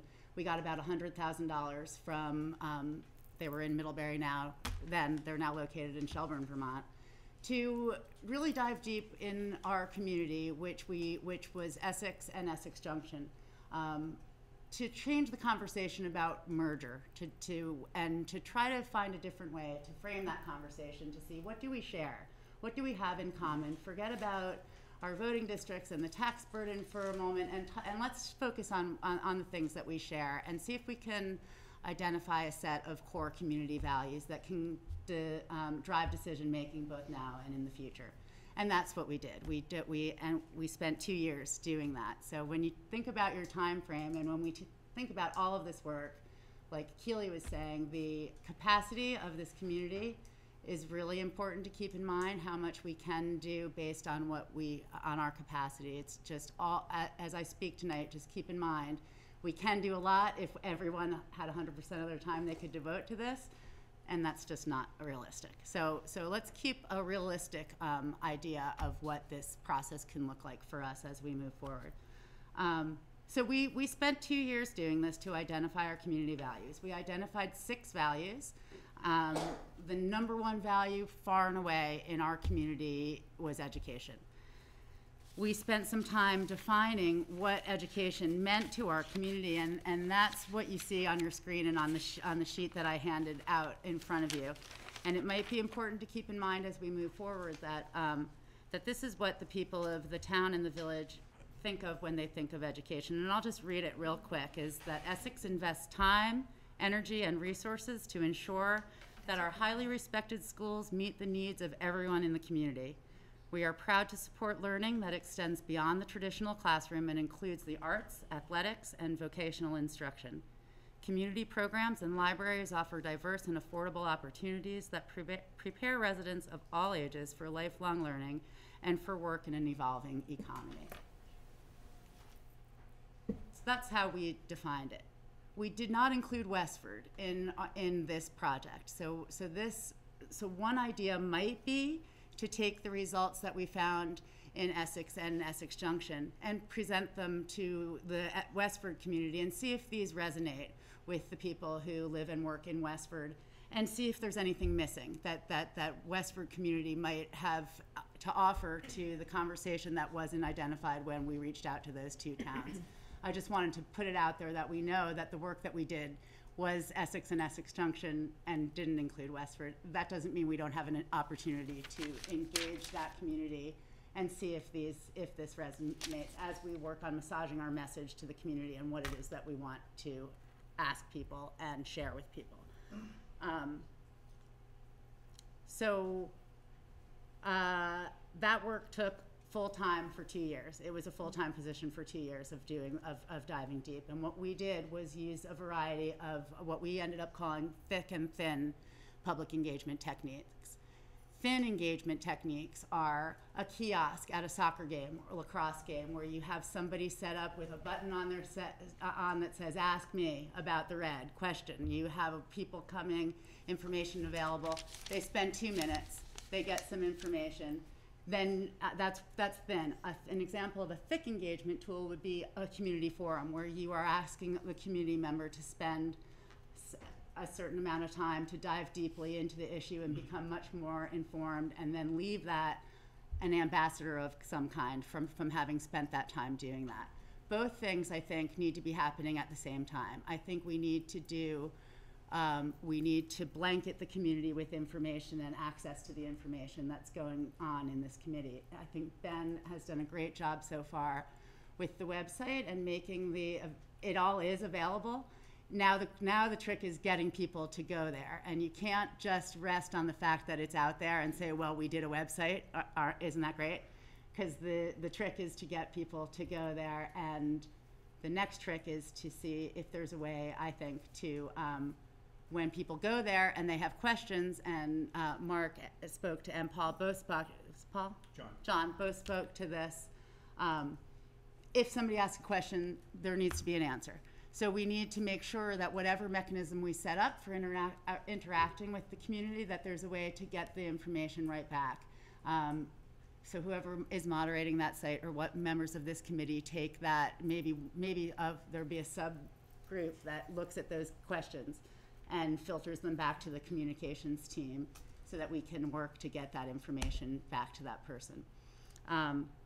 The communications team, I should say, the CCSU has a communications team, and back in November, when we started meeting, we thought that clearly the focus of the communications right now should be on this RED study and what is happening with your committee. So we invited a member of the town board. Cashel Weldon will be joining that committee, and Kim and Kathy will both be working on this communications team as well, so that we have representation from your committee and representation from each of the boards as we work on coming up with a really robust communications plan, which I think is not the work of right now at 8:25 on a Tuesday night, but is the work of a smaller group who would sit down with and really look at the time frame. And again, this becomes really important to when we pick a date by which we're going to go out to the community and say yes or no. We need to work back from that date to figure out our communication strategy. So the sooner we can figure out, or you can figure out, when that's going to go to the community, that's going to really inform the way we move forward with our strategy. Yes?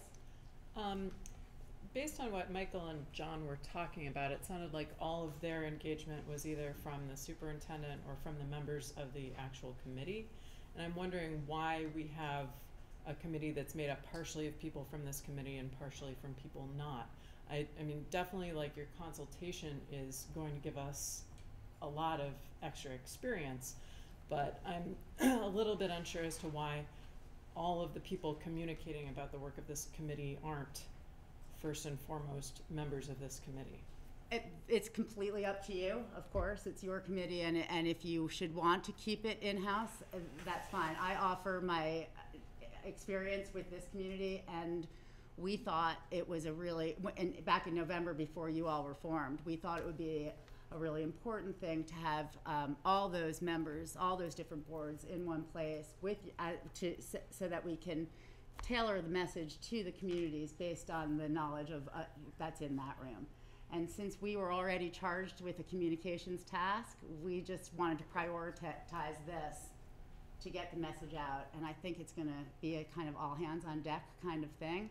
But if you want, presumably, it could also be something where this committee shares information with you, which you then are also passing along. That's correct. in addition I to think their that is how it needs to work. And I should say that what I hope, what I imagine would work is if your committee were, if you picture it of your committee, it does the content, and our committee does the spreading of it. So we're not coming up in our meetings of what are we trying to say and how are we messaging this. That's the work, in my opinion, of this group who's been informed from the beginning about what it is that we're doing and what messages are most important. Kim and I talked about possibly maybe after each meeting, 3 messages, 3 bullets that you all would come up with that then you would send to our team. If you want to use the CCSU team in that way, I think it would be a good use of that. Just to say, here's what we came up with, here's our 3 bullets, and then our team says, okay, we need to do a press release to the reporter, we need to do the steps that are on that would be part of our communication strategy. And the thinking behind it was just that it would be a really easy way to get all of those boards in one room and make sure that we're not missing anything while we're communicating, which is why somebody from the Red, of course, it couldn't happen without somebody from this team being part of that, because you all will be coming up with the content for all the messaging that goes out. Sure. Does that make sense? And it's up to you, of course. If you want to operate without this, we have other things, plenty of other things we can talk about. Martha. Well, I like the idea of your group helping with the strategies. Okay. But I agree with Keely that the communication itself, particularly the person-to-person communication, needs to come from people who are sitting on this committee, so that people don't get confused about the role of this committee versus the role of school boards. Okay. That makes sense. I was just going to say, I think too that doing some of the initial legwork and the support that can be provided, the content being from here, but the legwork and execution, being able to, like a survey, how's that all compiled and then comes back to this table for us, is work that group might be able to focus on that. But that feels very different to me from the end game where Michael and John were talking about the actual community engagements. That will be from voices from this group. Yeah. So the community engagement forums we would call on hopefully the help of a subcommittee of that sort to figure out how we get the right constituents in the room and how do we get them invited and where do we find the space and that logistical component of it, where the content piece of it and the actual delivery of those engagements would happen more like they were described, I think, with Chittenden East. And we would benefit from the expertise and maybe time of that group to help us get organized around those ideas. Yeah, I think a press release and a community meeting are two very different things. Really different things. And it's thick and thin, and as I said, I think they both need to be happening, and I think you're absolutely right that the people in this committee are going to be charged with being the mouthpiece for what's going on in here, not a committee that isn't in the room. That wouldn't make any sense. And even as an example, the thin, they might make the buttons. We'd probably be charged with wearing the buttons.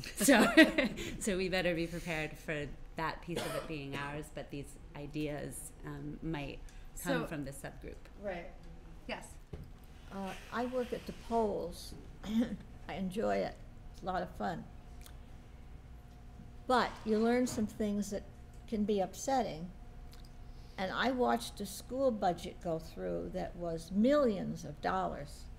And the teeny tiny number of people that came to vote for that enormous school budget just took my breath away.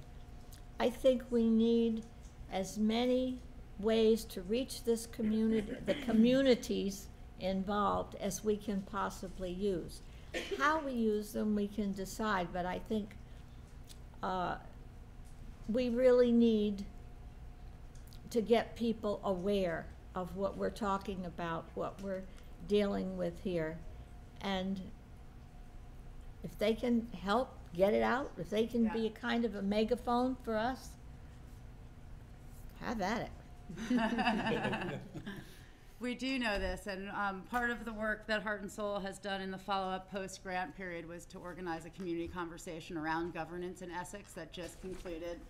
The results are on the town website and the village website if you're interested in looking at that study. It's called the Essex Governance Group, and it talks about that exact thing, that voting in Essex and Essex Junction is really laborious, and it keeps people away. And there's a lot of it's all in the report, but there are a lot of people paying attention to the civic fabric of this community and ways that we can improve that participation. And I again would reiterate, holding a special election, the numbers are going to be very low. I don't think that's probably the best idea, but of course it's entirely up to you. But what I would say that we learned from the governance work and from the work of Heart and Soul is that what Essex residents want more than anything else are really three things. Transparency is the number one thing that people want to see in the work of our municipal leaders and of our school boards and our governing bodies.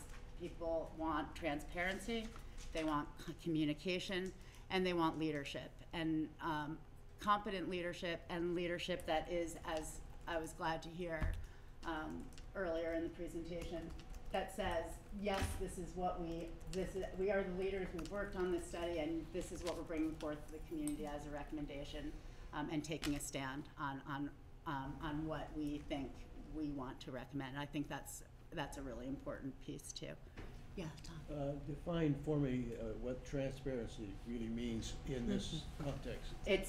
That could be a whole day's conversation. In this context, it really means that I think what it means is visibility and accountability and being able to have, already we're doing it, you're doing it, by having all the minutes and everything accessible to the community and having it all public. Thank you, RETN. Just the availability of all of the information that goes down is what our community wants to see. So basically just to see the nuts and bolts, have access to every piece of information that is produced from a committee, and have ways that those are summarized so that somebody who wants just to get the gist can get the gist, and somebody who wants to read every word and look at every number can also have that. And I think that's what transparency means in this instance. Is there evidence that people do in fact go after these various sources to get the kind of information you're talking about? The evidence comes to me when I get the one person to email me and said, on page 23 of it, which happened once in 2 years. So it was there, and I was glad to see somebody was on page 23. But yes, I think it's important to have it there, even if it's just a few people that are accessing that.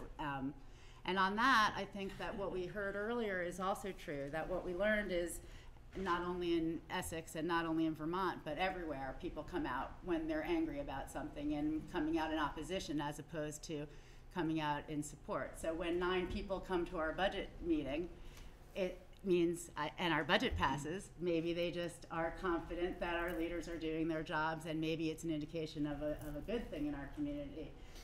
Maybe not,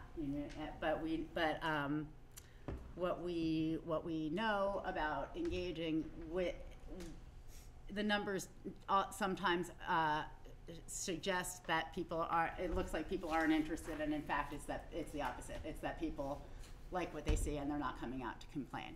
So if the people who are opposed are not engaged right now, if we don't get those vocal minority people, or if we don't work really hard to make sure that there's diversity around the table and that we're getting all those views, that's what I would envision to be part of the work of our team, of the communications team, should you decide to give us that authority.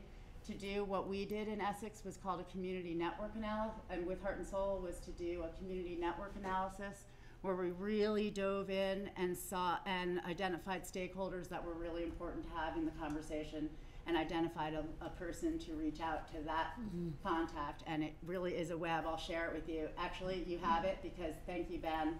Ben has put these reports, the Heart and Soul reports, up on the website in the resources from today's meeting, and you can access it through that or through heartandsoulofessex.org. All of that information is available,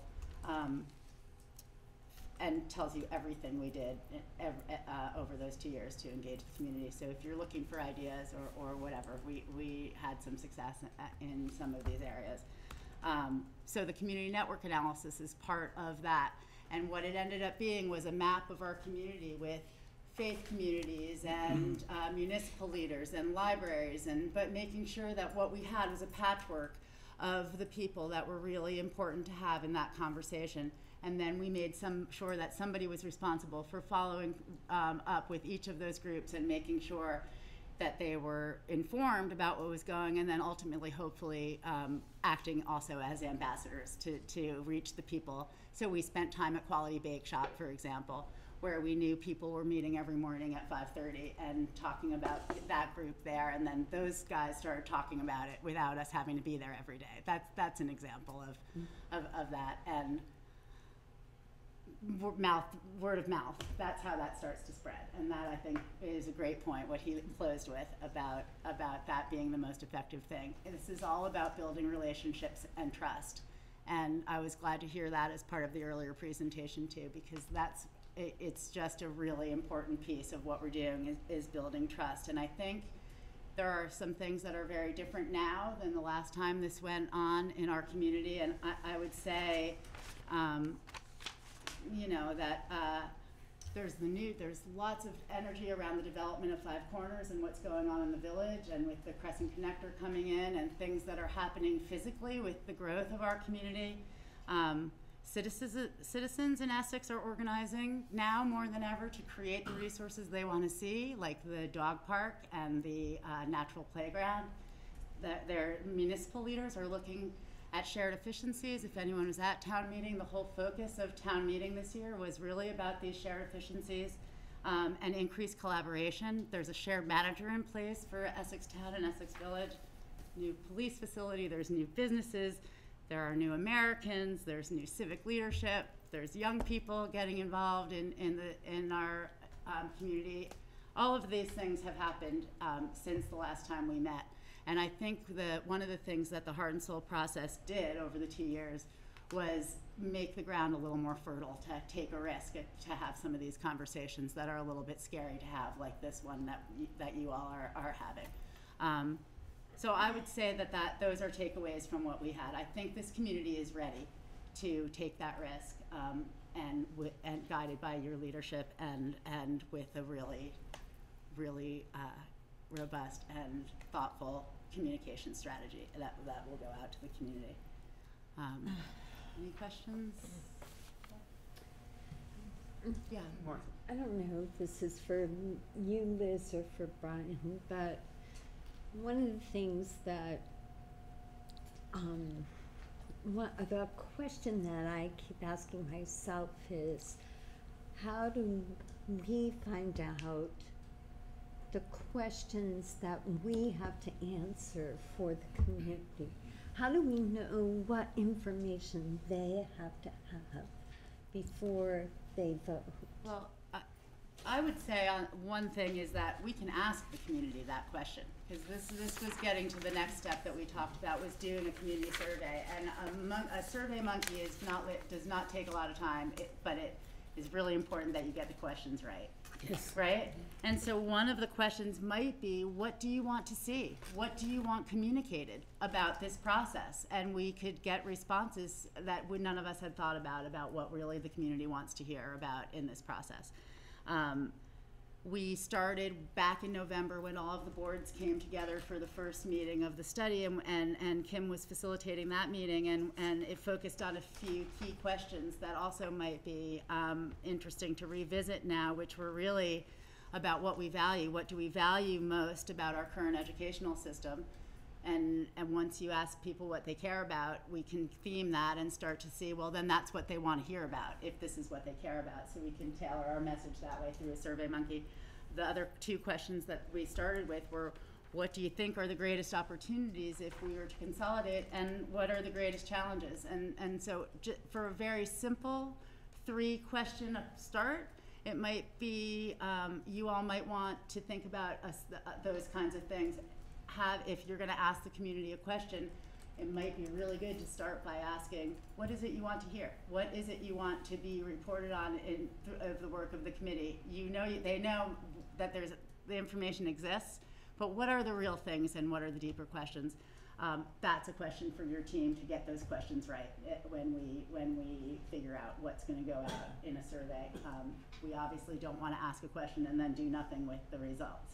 So if we ask, what do you want to see, and then we give people what they want to see, that's a way to get around, are we giving the community what it is that they want to hear? It's a matter of getting the questions right for the survey, and of course that takes some time. So you've done surveys with your Heart and Soul and so forth. What kind of response do you get? I mean, how many people in the community really are giving you information?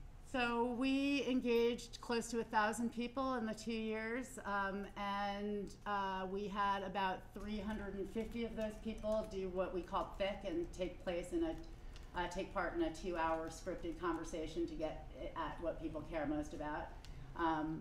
We had 353 people attend those kinds of forums. We had an additional 541 people who answered a Survey Monkey. So pretty significant. 550 people for a survey in this community is more than the It's more than good a vote. yeah. What did he say? But how do you get that out? I mean, The you know, shock say of you create the Survey Monkey, do you need everybody's email address? Or, how do We you do. Well, we have Heart and Soul worked over the 2 years to get a database, and we have about 793 people on that list. About 793. Yeah, right. Approximately. I deleted someone I today. was They going wanted after no my more purse, which I information. So, put the chair under. 700. So we have a database of people who are receiving our newsletters, which is a super Thanks. easy thing to do for a communications tool if you want. A MailChimp that goes out. It's just another way to get the information out. But we did mostly through email, and then we also had hard copies in the Essex Reporter, and we had drop-off locations throughout the community in the libraries and in various places where people who didn't have access to the online could get not only the hard copies of all of the reports are housed, they still are housed at both the town offices and both the libraries, but the surveys that were then collected in little bird feeder boxes that we put around. So we did it both ways. We far and away got electronically was a much bigger bang for our buck, but we wanted to do both things. But how did you develop the email database? I mean, Front Porch Forum is very actively used in our community. Yeah. I think we have 900 people on Front Yeah. Porch Forum, something like that, and we're only a community of a couple of thousand. So, but Yeah. some people do not use it. Right. Yeah, Front Porch Forum is a fabulous tool in this community for sure. That I think is part of what we will look at for that. But we started our process with a huge community launch, which was a free meal and a party kind of thing. Like we really did. I don't know if anyone came, but we had like a bouncy castle for the kids, and we worked for months on the sole goal of getting people into that room, which is a different task than you all are charged with this. But what we ended up doing by doing that, we had about 250 people come that night, and that was the beginning of our database. So that we had 250 emails, then one person sent the next, and please send us your emails, and over the course of 2 years it came to we're at about 800 people.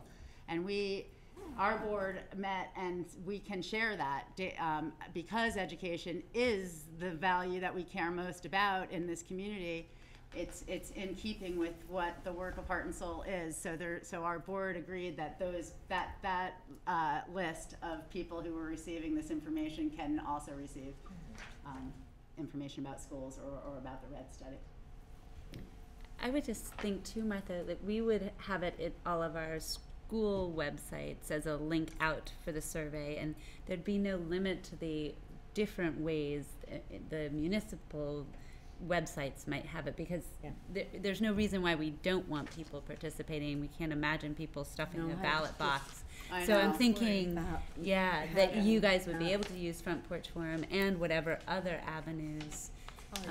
We just want to probably help brainstorm what ways we think would get as many people with this opportunity to either take the survey or not in front of them, so they can not take it, but they would have hopefully seen it. And if it includes more than one survey in the course of the time that you're studying this, you can build on what you learned, and then that's a really effective way of people seeing they listened. They asked us this, we answered, and now the next set of surveys is based on the questions came from what we learned first round. And in this time period, it's a short time period, but I can envision doing two surveys in this time so that we can do that. And again, that is a great tool for doing that.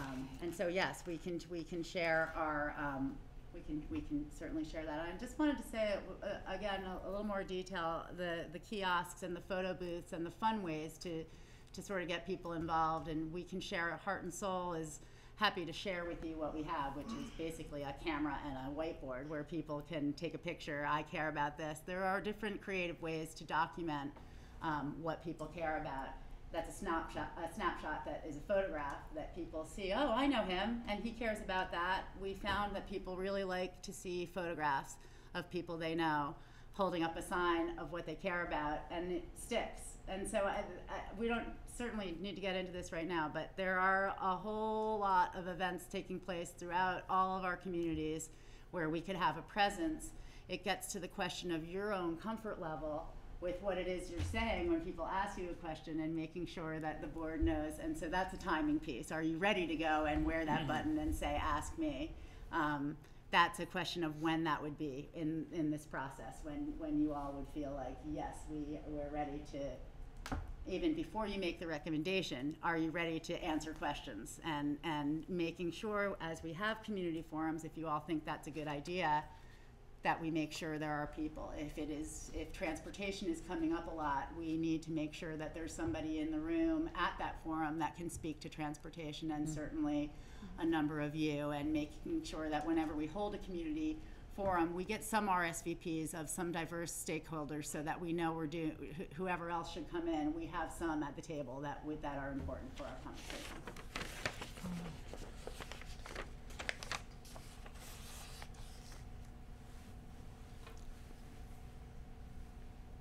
So that's really it for tonight. And I guess that the question for all of you is how you want to use our communications team to communicate your work.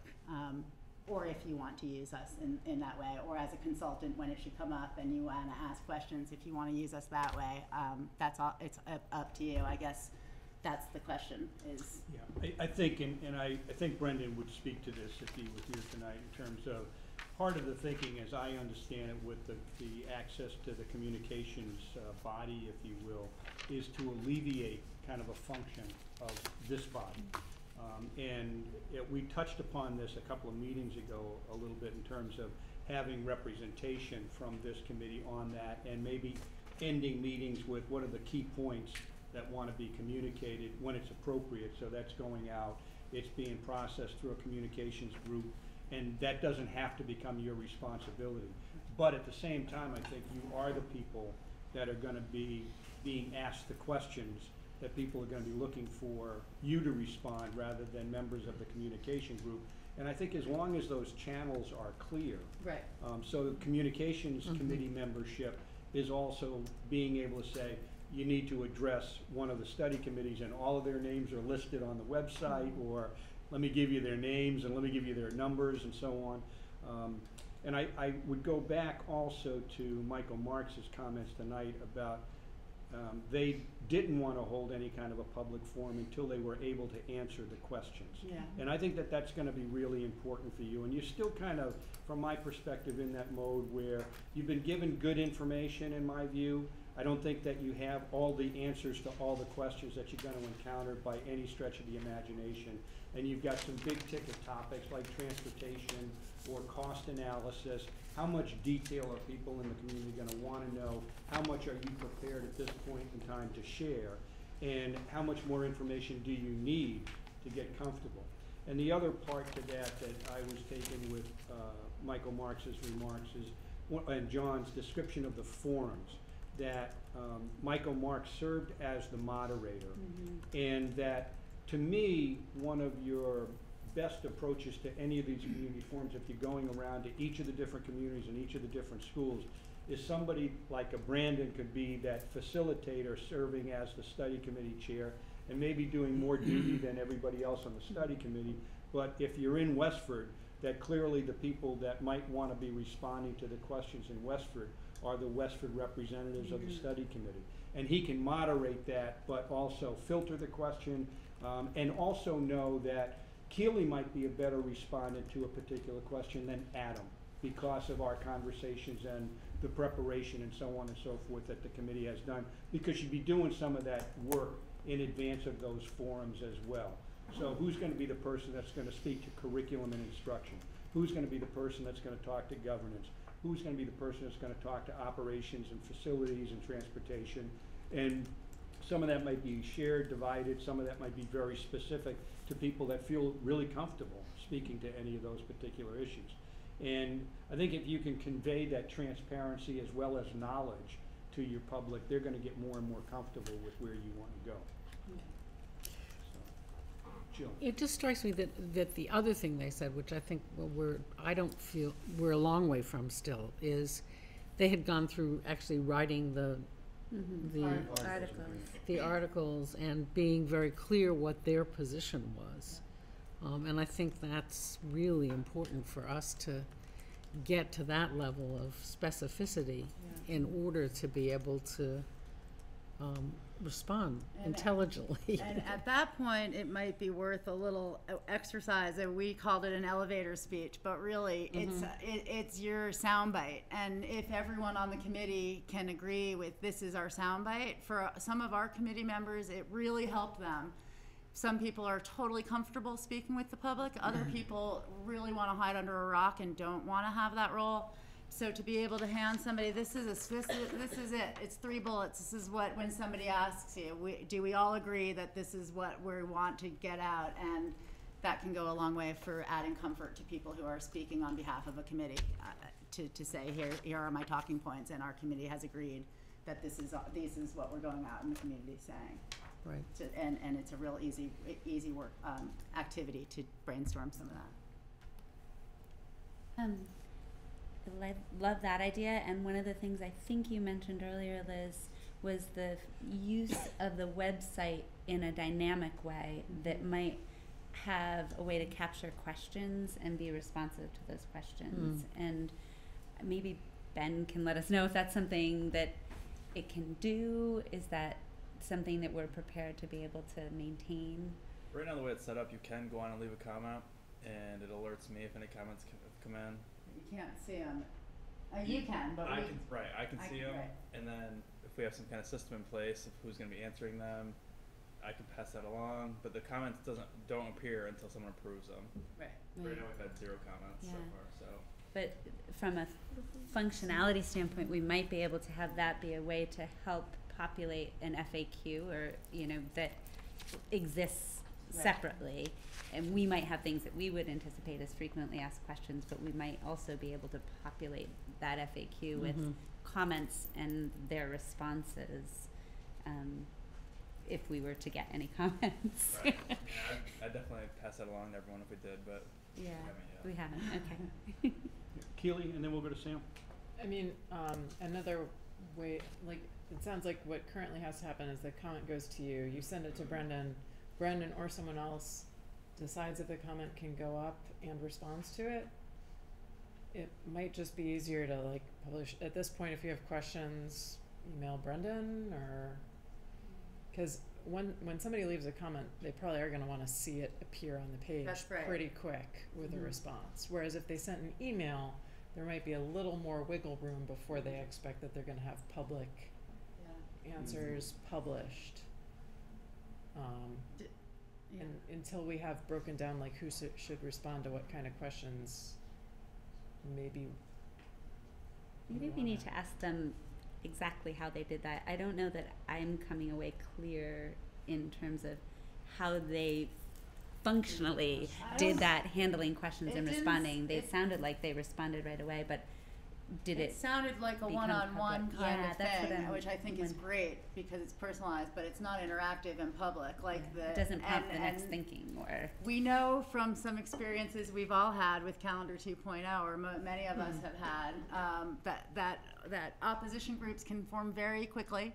They can put it on social media very quickly, and misinformation and stuff goes out, and all of a sudden there's people up in arms. And so I think Cindy, Judy, correct me, but Cindy was charged with making sure everybody's comments, there was like a factual response to. Every time a comment came in, actually John Alberghini, myself, and 2 other superintendents would get the comment, and then we would rally around the correct response and then send it. She would just send it out. We were responsible for the content. Right. So the problem was that if you have the opposition, then they'll continue to flood it with the negative messaging that they want to get out. Sam? My question was around that too. Has Heart and Soul found social media to be positive or negative? Positive. Very positive.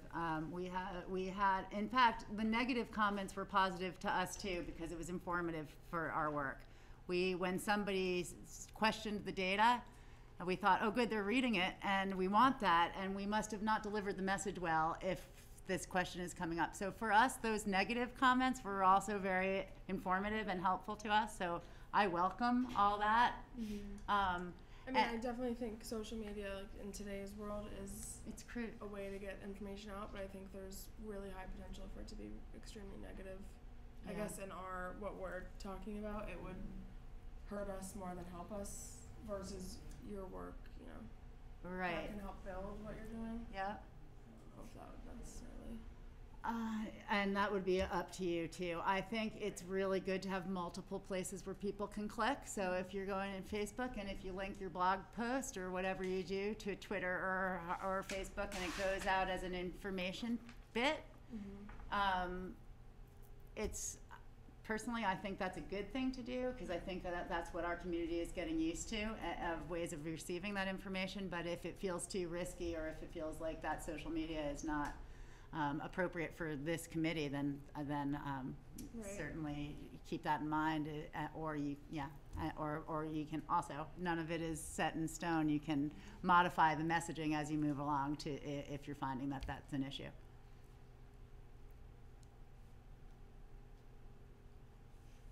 Other questions, other thoughts?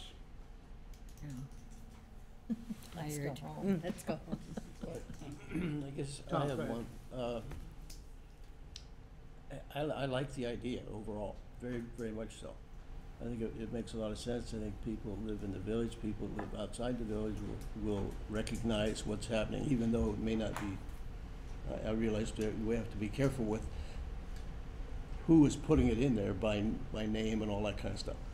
But I'm concerned about, because both inside and outside the town, or however you want to look at that would be, I believe, very acceptable and happen very quickly, very easily. But I am concerned about whether or not Westford folk would be, or how do we get Westford folk into this basket so that they understand what is going on too. And if it's going to take too long, then we're not really making things happen the way we need to. Yeah. So I wish I could suggest an answer to it. I don't know quite how you do that quickly. Well, What if, for those of you familiar with the Calendar 2.0 last year, I know that there were like multiple sort of locations that they had sort of giant community meetings. If we held that here, sort of in the same fashion, just sort of as like a Q&A, yeah. like way to get word out and answer questions. I guess I went to 2 of them last year, and the turnout I thought was incredible. The turnout was incredible. I dare say it was because people were angry. Having facilitated. So we're hoping we don't have angry masses, but I think you're absolutely right that that kind of meeting for Q&A and I know the 2 gentlemen here tonight talked about that they went to every single school. Yeah. I don't know what that would look like for our group. I think it should. I think that's also important. Yeah, I just do as too. far as keeping Westwood in the loop and including that school. And yeah. Yeah. And I just want to loop back to what Martha said earlier, because I think that's a really important piece too, the clarity of where the message is and which is a board. There's a lot of already what board does what and who's speaking for who and what is U46 anyway. So we really need to make sure that the message comes from you all, whatever it is, that's clear and that this is not board work. This is your committee. So I thank you, Martha, because that's a really important point. Mitchell? Maybe I'm missing something, but we're trying to reach out to everyone, but I haven't heard anyone trying to reach out to the consumer, which are the students. And I think that they really need to be, I don't know, maybe that's a bad idea, I don't know. Maybe they ought to be online, because then they like what they hear, they'll go take that home and sell it to their parents who ultimately get to vote.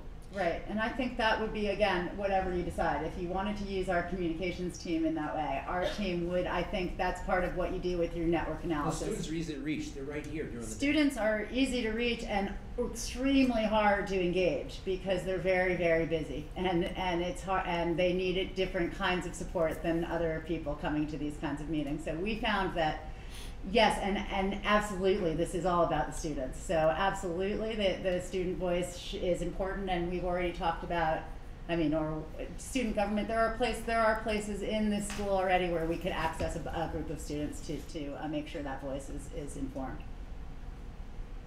Yes. I agree with hearing what they have to say. I think we're also in a tricky position where, ultimately, even if this merger doesn't happen, Essex High School is still the high school of the town and the junction, and for a majority of Westford kids, even though they do have choice, and that the impact is more on K-8 and the comprehension level and of explaining this process and having a conversation with 2nd and 3rd graders is not as easy as the 9 to 12. They might have some great ideas for us. They very well might. Middle school. So Gosh, I apologize. I thought it was me. Same thing. Owning homes in the community. Yeah. But, you know, I agree with that, but it's also Yeah. tricky with the way I guess this building is set up. Yeah, yep. Got a question. Yeah. With everything that's being thrown around the room, the communications piece, let me try to simplify it because I'm a little confused. Sure. Communications, to start off with, our first communications are about the work we're doing right now. That's correct. Okay. So some of the other things you're throwing around is based upon the assumption that we do a vote and we agree with doing the merger. It's because you've taken it Yes. to where we're gonna answer questions and answers, and we're not at that point You're yet. not at that point, and that is what John was saying, that there were two kinds. There was the information that went out first, which is what you're already doing with your website and with the reporter, and with the school websites. All the information is available now. That's the first part of what I'm envisioning of the communications. The next is with what John was talking about is when the articles are drafted and you're going out to the community, and the board has decided the committee has decided how you feel about this. And that's when you're when we're moving to vote, it's down the line for sure. It's a multi-tiered communications approach that can't get ahead of ourselves because you all haven't done the work yet to know how you're going to come out. When are we going to be ready to take a straw vote? How many more informational? I think that my sense with Brandon was that after tonight, that there was a want to kind of move in that direction. I think that from my perspective, I think the issue is, do you feel you've got enough information at this point in time to do a straw vote? You still have more information to get, and I realize, and I appreciate how all of you have been working and how you have been kind of coalescing, if you will, as a committee, because it is a process and it's going to take time.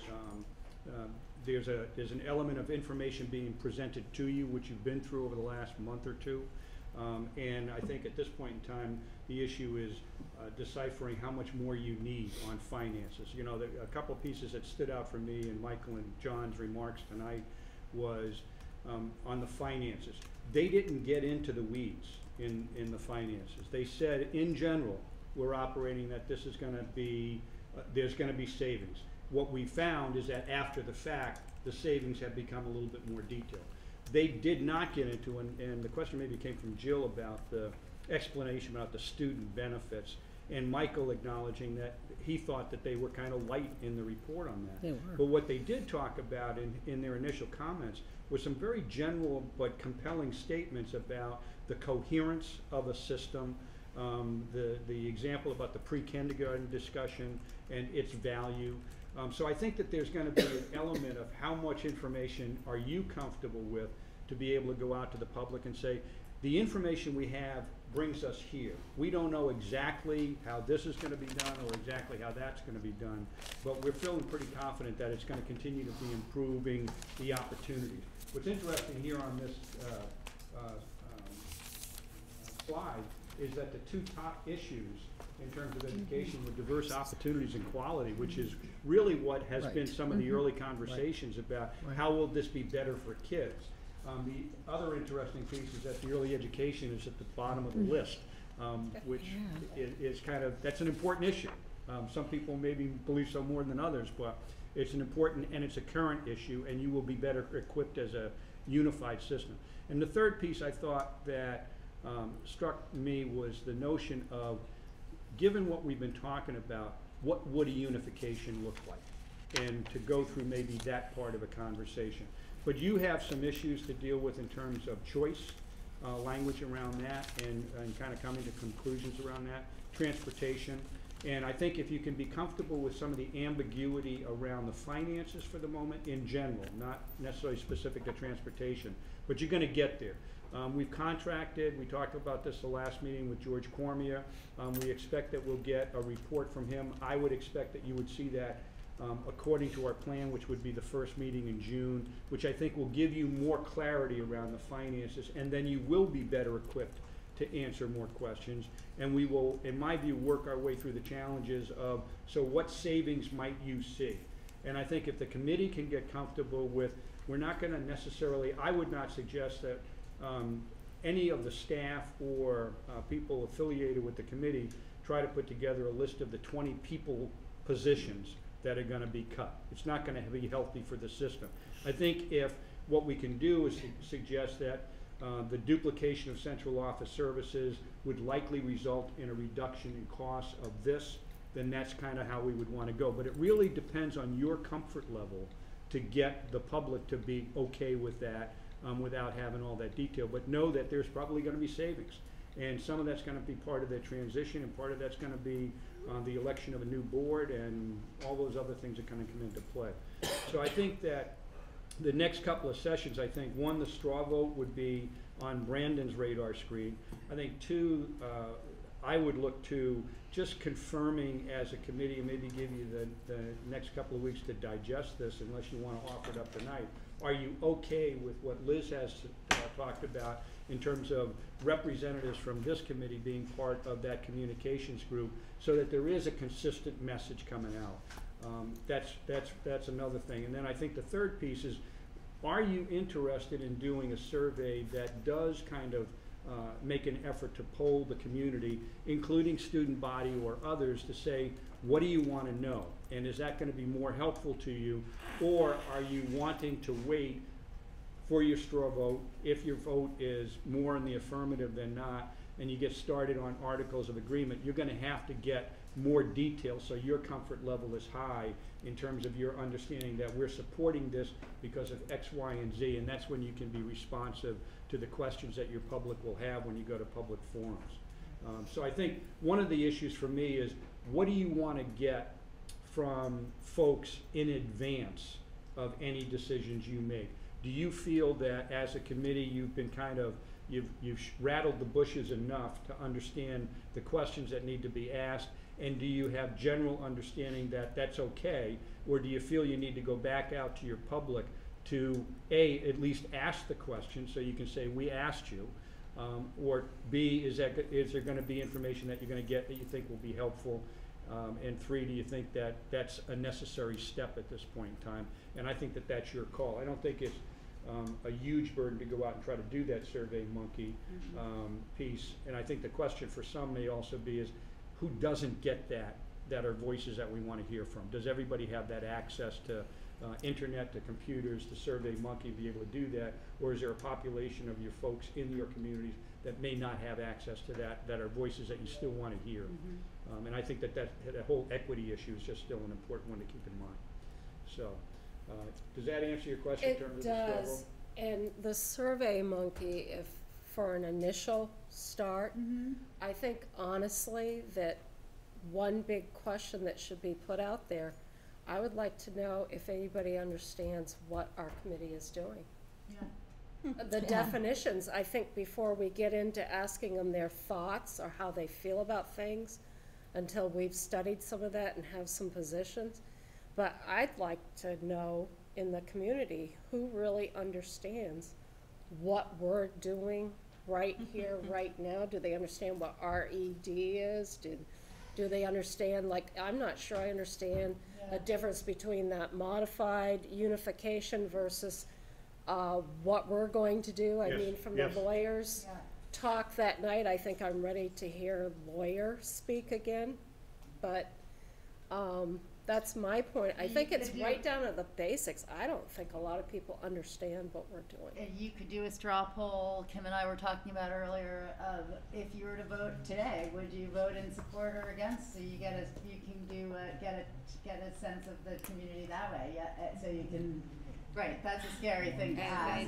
Dangerous. But I think that, Marla, your point, I would just add, is that maybe one of the initial communications is here's what our committee's doing, and what questions might you have for us, or your awareness. But I think having a single cohesive statement that's going to each of your communities and all the constituent groups in terms of making sure that formal explanation has been provided, that's simple, that's brief enough, it gives people some flavor, and then however you want to phrase that question or the others that were raised tonight. And I'm just mindful of time, that's 9:15, and I've Yeah. failed in keeping you on time tonight, but we've got 3 hands up, so we'll go Keely, Mitch, and Kim. So just before we send out an email to 793 or more people, we need to be ready for a lot higher proportion of questions coming back than we've got from the passive, like, link on the school websites. So we need to know if it's Brendan is responding to all the emails, if it's you guys are consulting with X, Y, and Z committee members for content, which you then package, or if it's there's one person from each town who's Right. fielding questions. Until we have that in place, I don't think we should Right, you don't want the floodgates to ring open. bells about our work until we know who's answering. Mitchell? That's what John said too. Yeah. A survey without an issue is pretty pointless, and there's no issue out there in the community right now. So we really, and make one, we're gonna do this. And then wait for the floodgates to open. And then the second question is, are we not ready to do the straw vote? Let's do it. What are we waiting for? The chair. It makes sense. I think It's that you're 9:15. pretty ready to do that, Mitch. I would just suggest that with Brandon's absence, I'd just We'll give him a encourage you surprise. to do it. Surprise! Here it is. And he's in charge of all the responses too. Give him all the responsibilities and. And Kim, you had a question. No, I was just going to suggest that a survey can serve the purpose of also informing a little bit of the work. So the lead paragraph that says what we're doing in. If people haven't watched The Reporter or RATN, they would at least be informed that we're looking at the notion of unifying districts. You know, what would you, then 5 questions, like quick, easy, that can inform the front end, which I think is different than bringing our articles out in draft and getting feedback on that. That sort of stick in the water about what they need to feel that this work is credible, I think is really important to then knowing that we've addressed those things that could be anticipated. And if transportation's a huge deal and finances are a huge deal, we need to know that that's where we need to go a little bit deeper, or the park and rec, or whatever the issue might be. It may mean we ask the consultant who's doing the finance piece of it to go a little deeper there, or we get a little bit more on those topics around this table. That I would be concerned if we waited too long to do that, because we have a lot of work ahead of us, and we want to make sure that we've thought about some of those things at the right level of detail. Right. Yeah.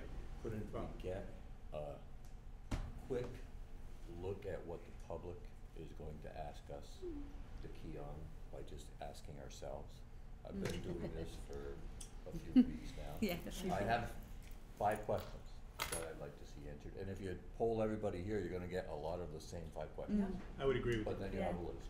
Yeah, that's a good And I think there's a part of it that I believe that if you did that, you probably get 95% of the questions right. I think part of it goes back to your point about the transparency. Have you done an invitation, or is there any perception that this is less public?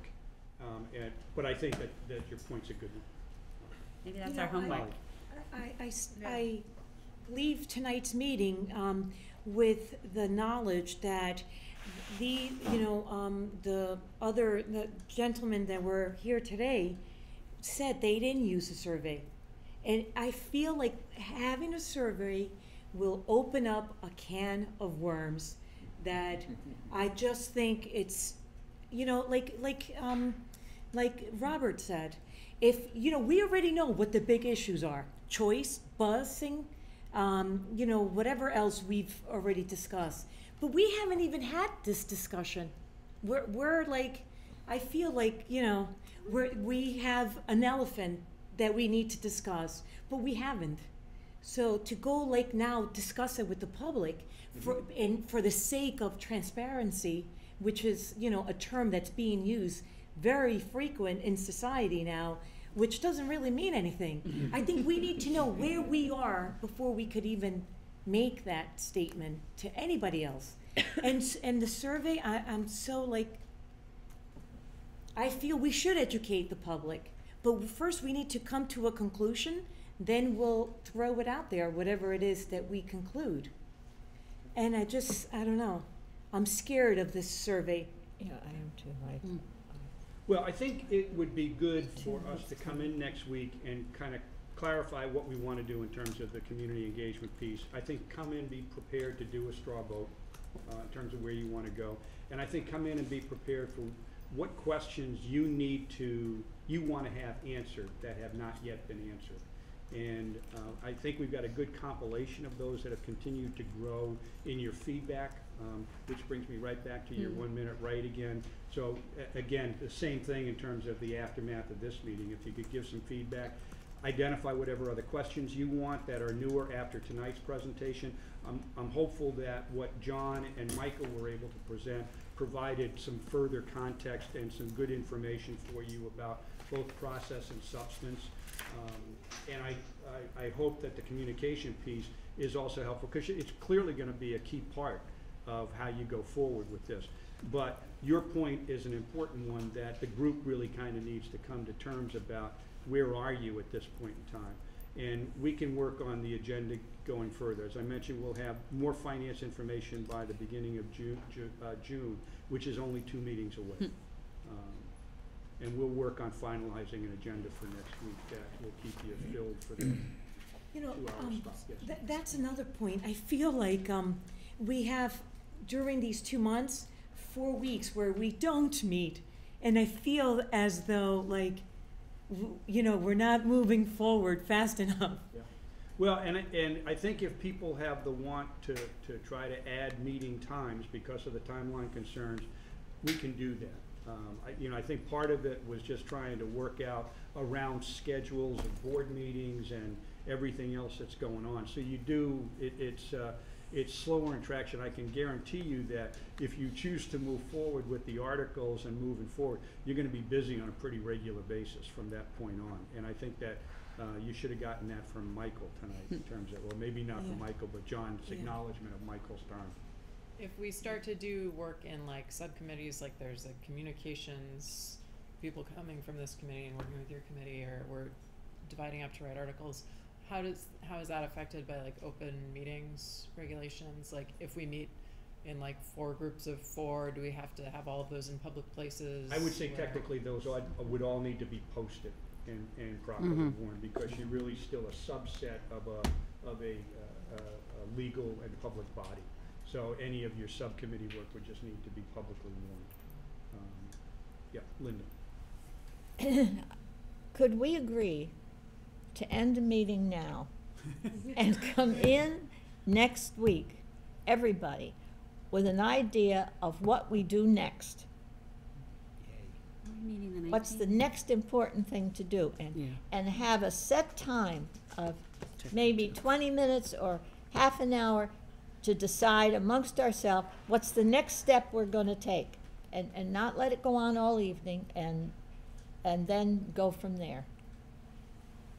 Let me pass that one on to Brendan, our chair, and if anybody else has got support with that. I think that that's a good suggestion. We could probably spend another 20 minutes talking about it, which I think is not to the so if people have reactions to that, share that in your 1 minute right, and get that back. But let's move on from here, and I think you'll see that we're going to get into some further substance as you go forward, just because I think you will. Next meeting's the 19th. Next meeting is the 19th. So it's 2 weeks. It's 2 weeks, yeah.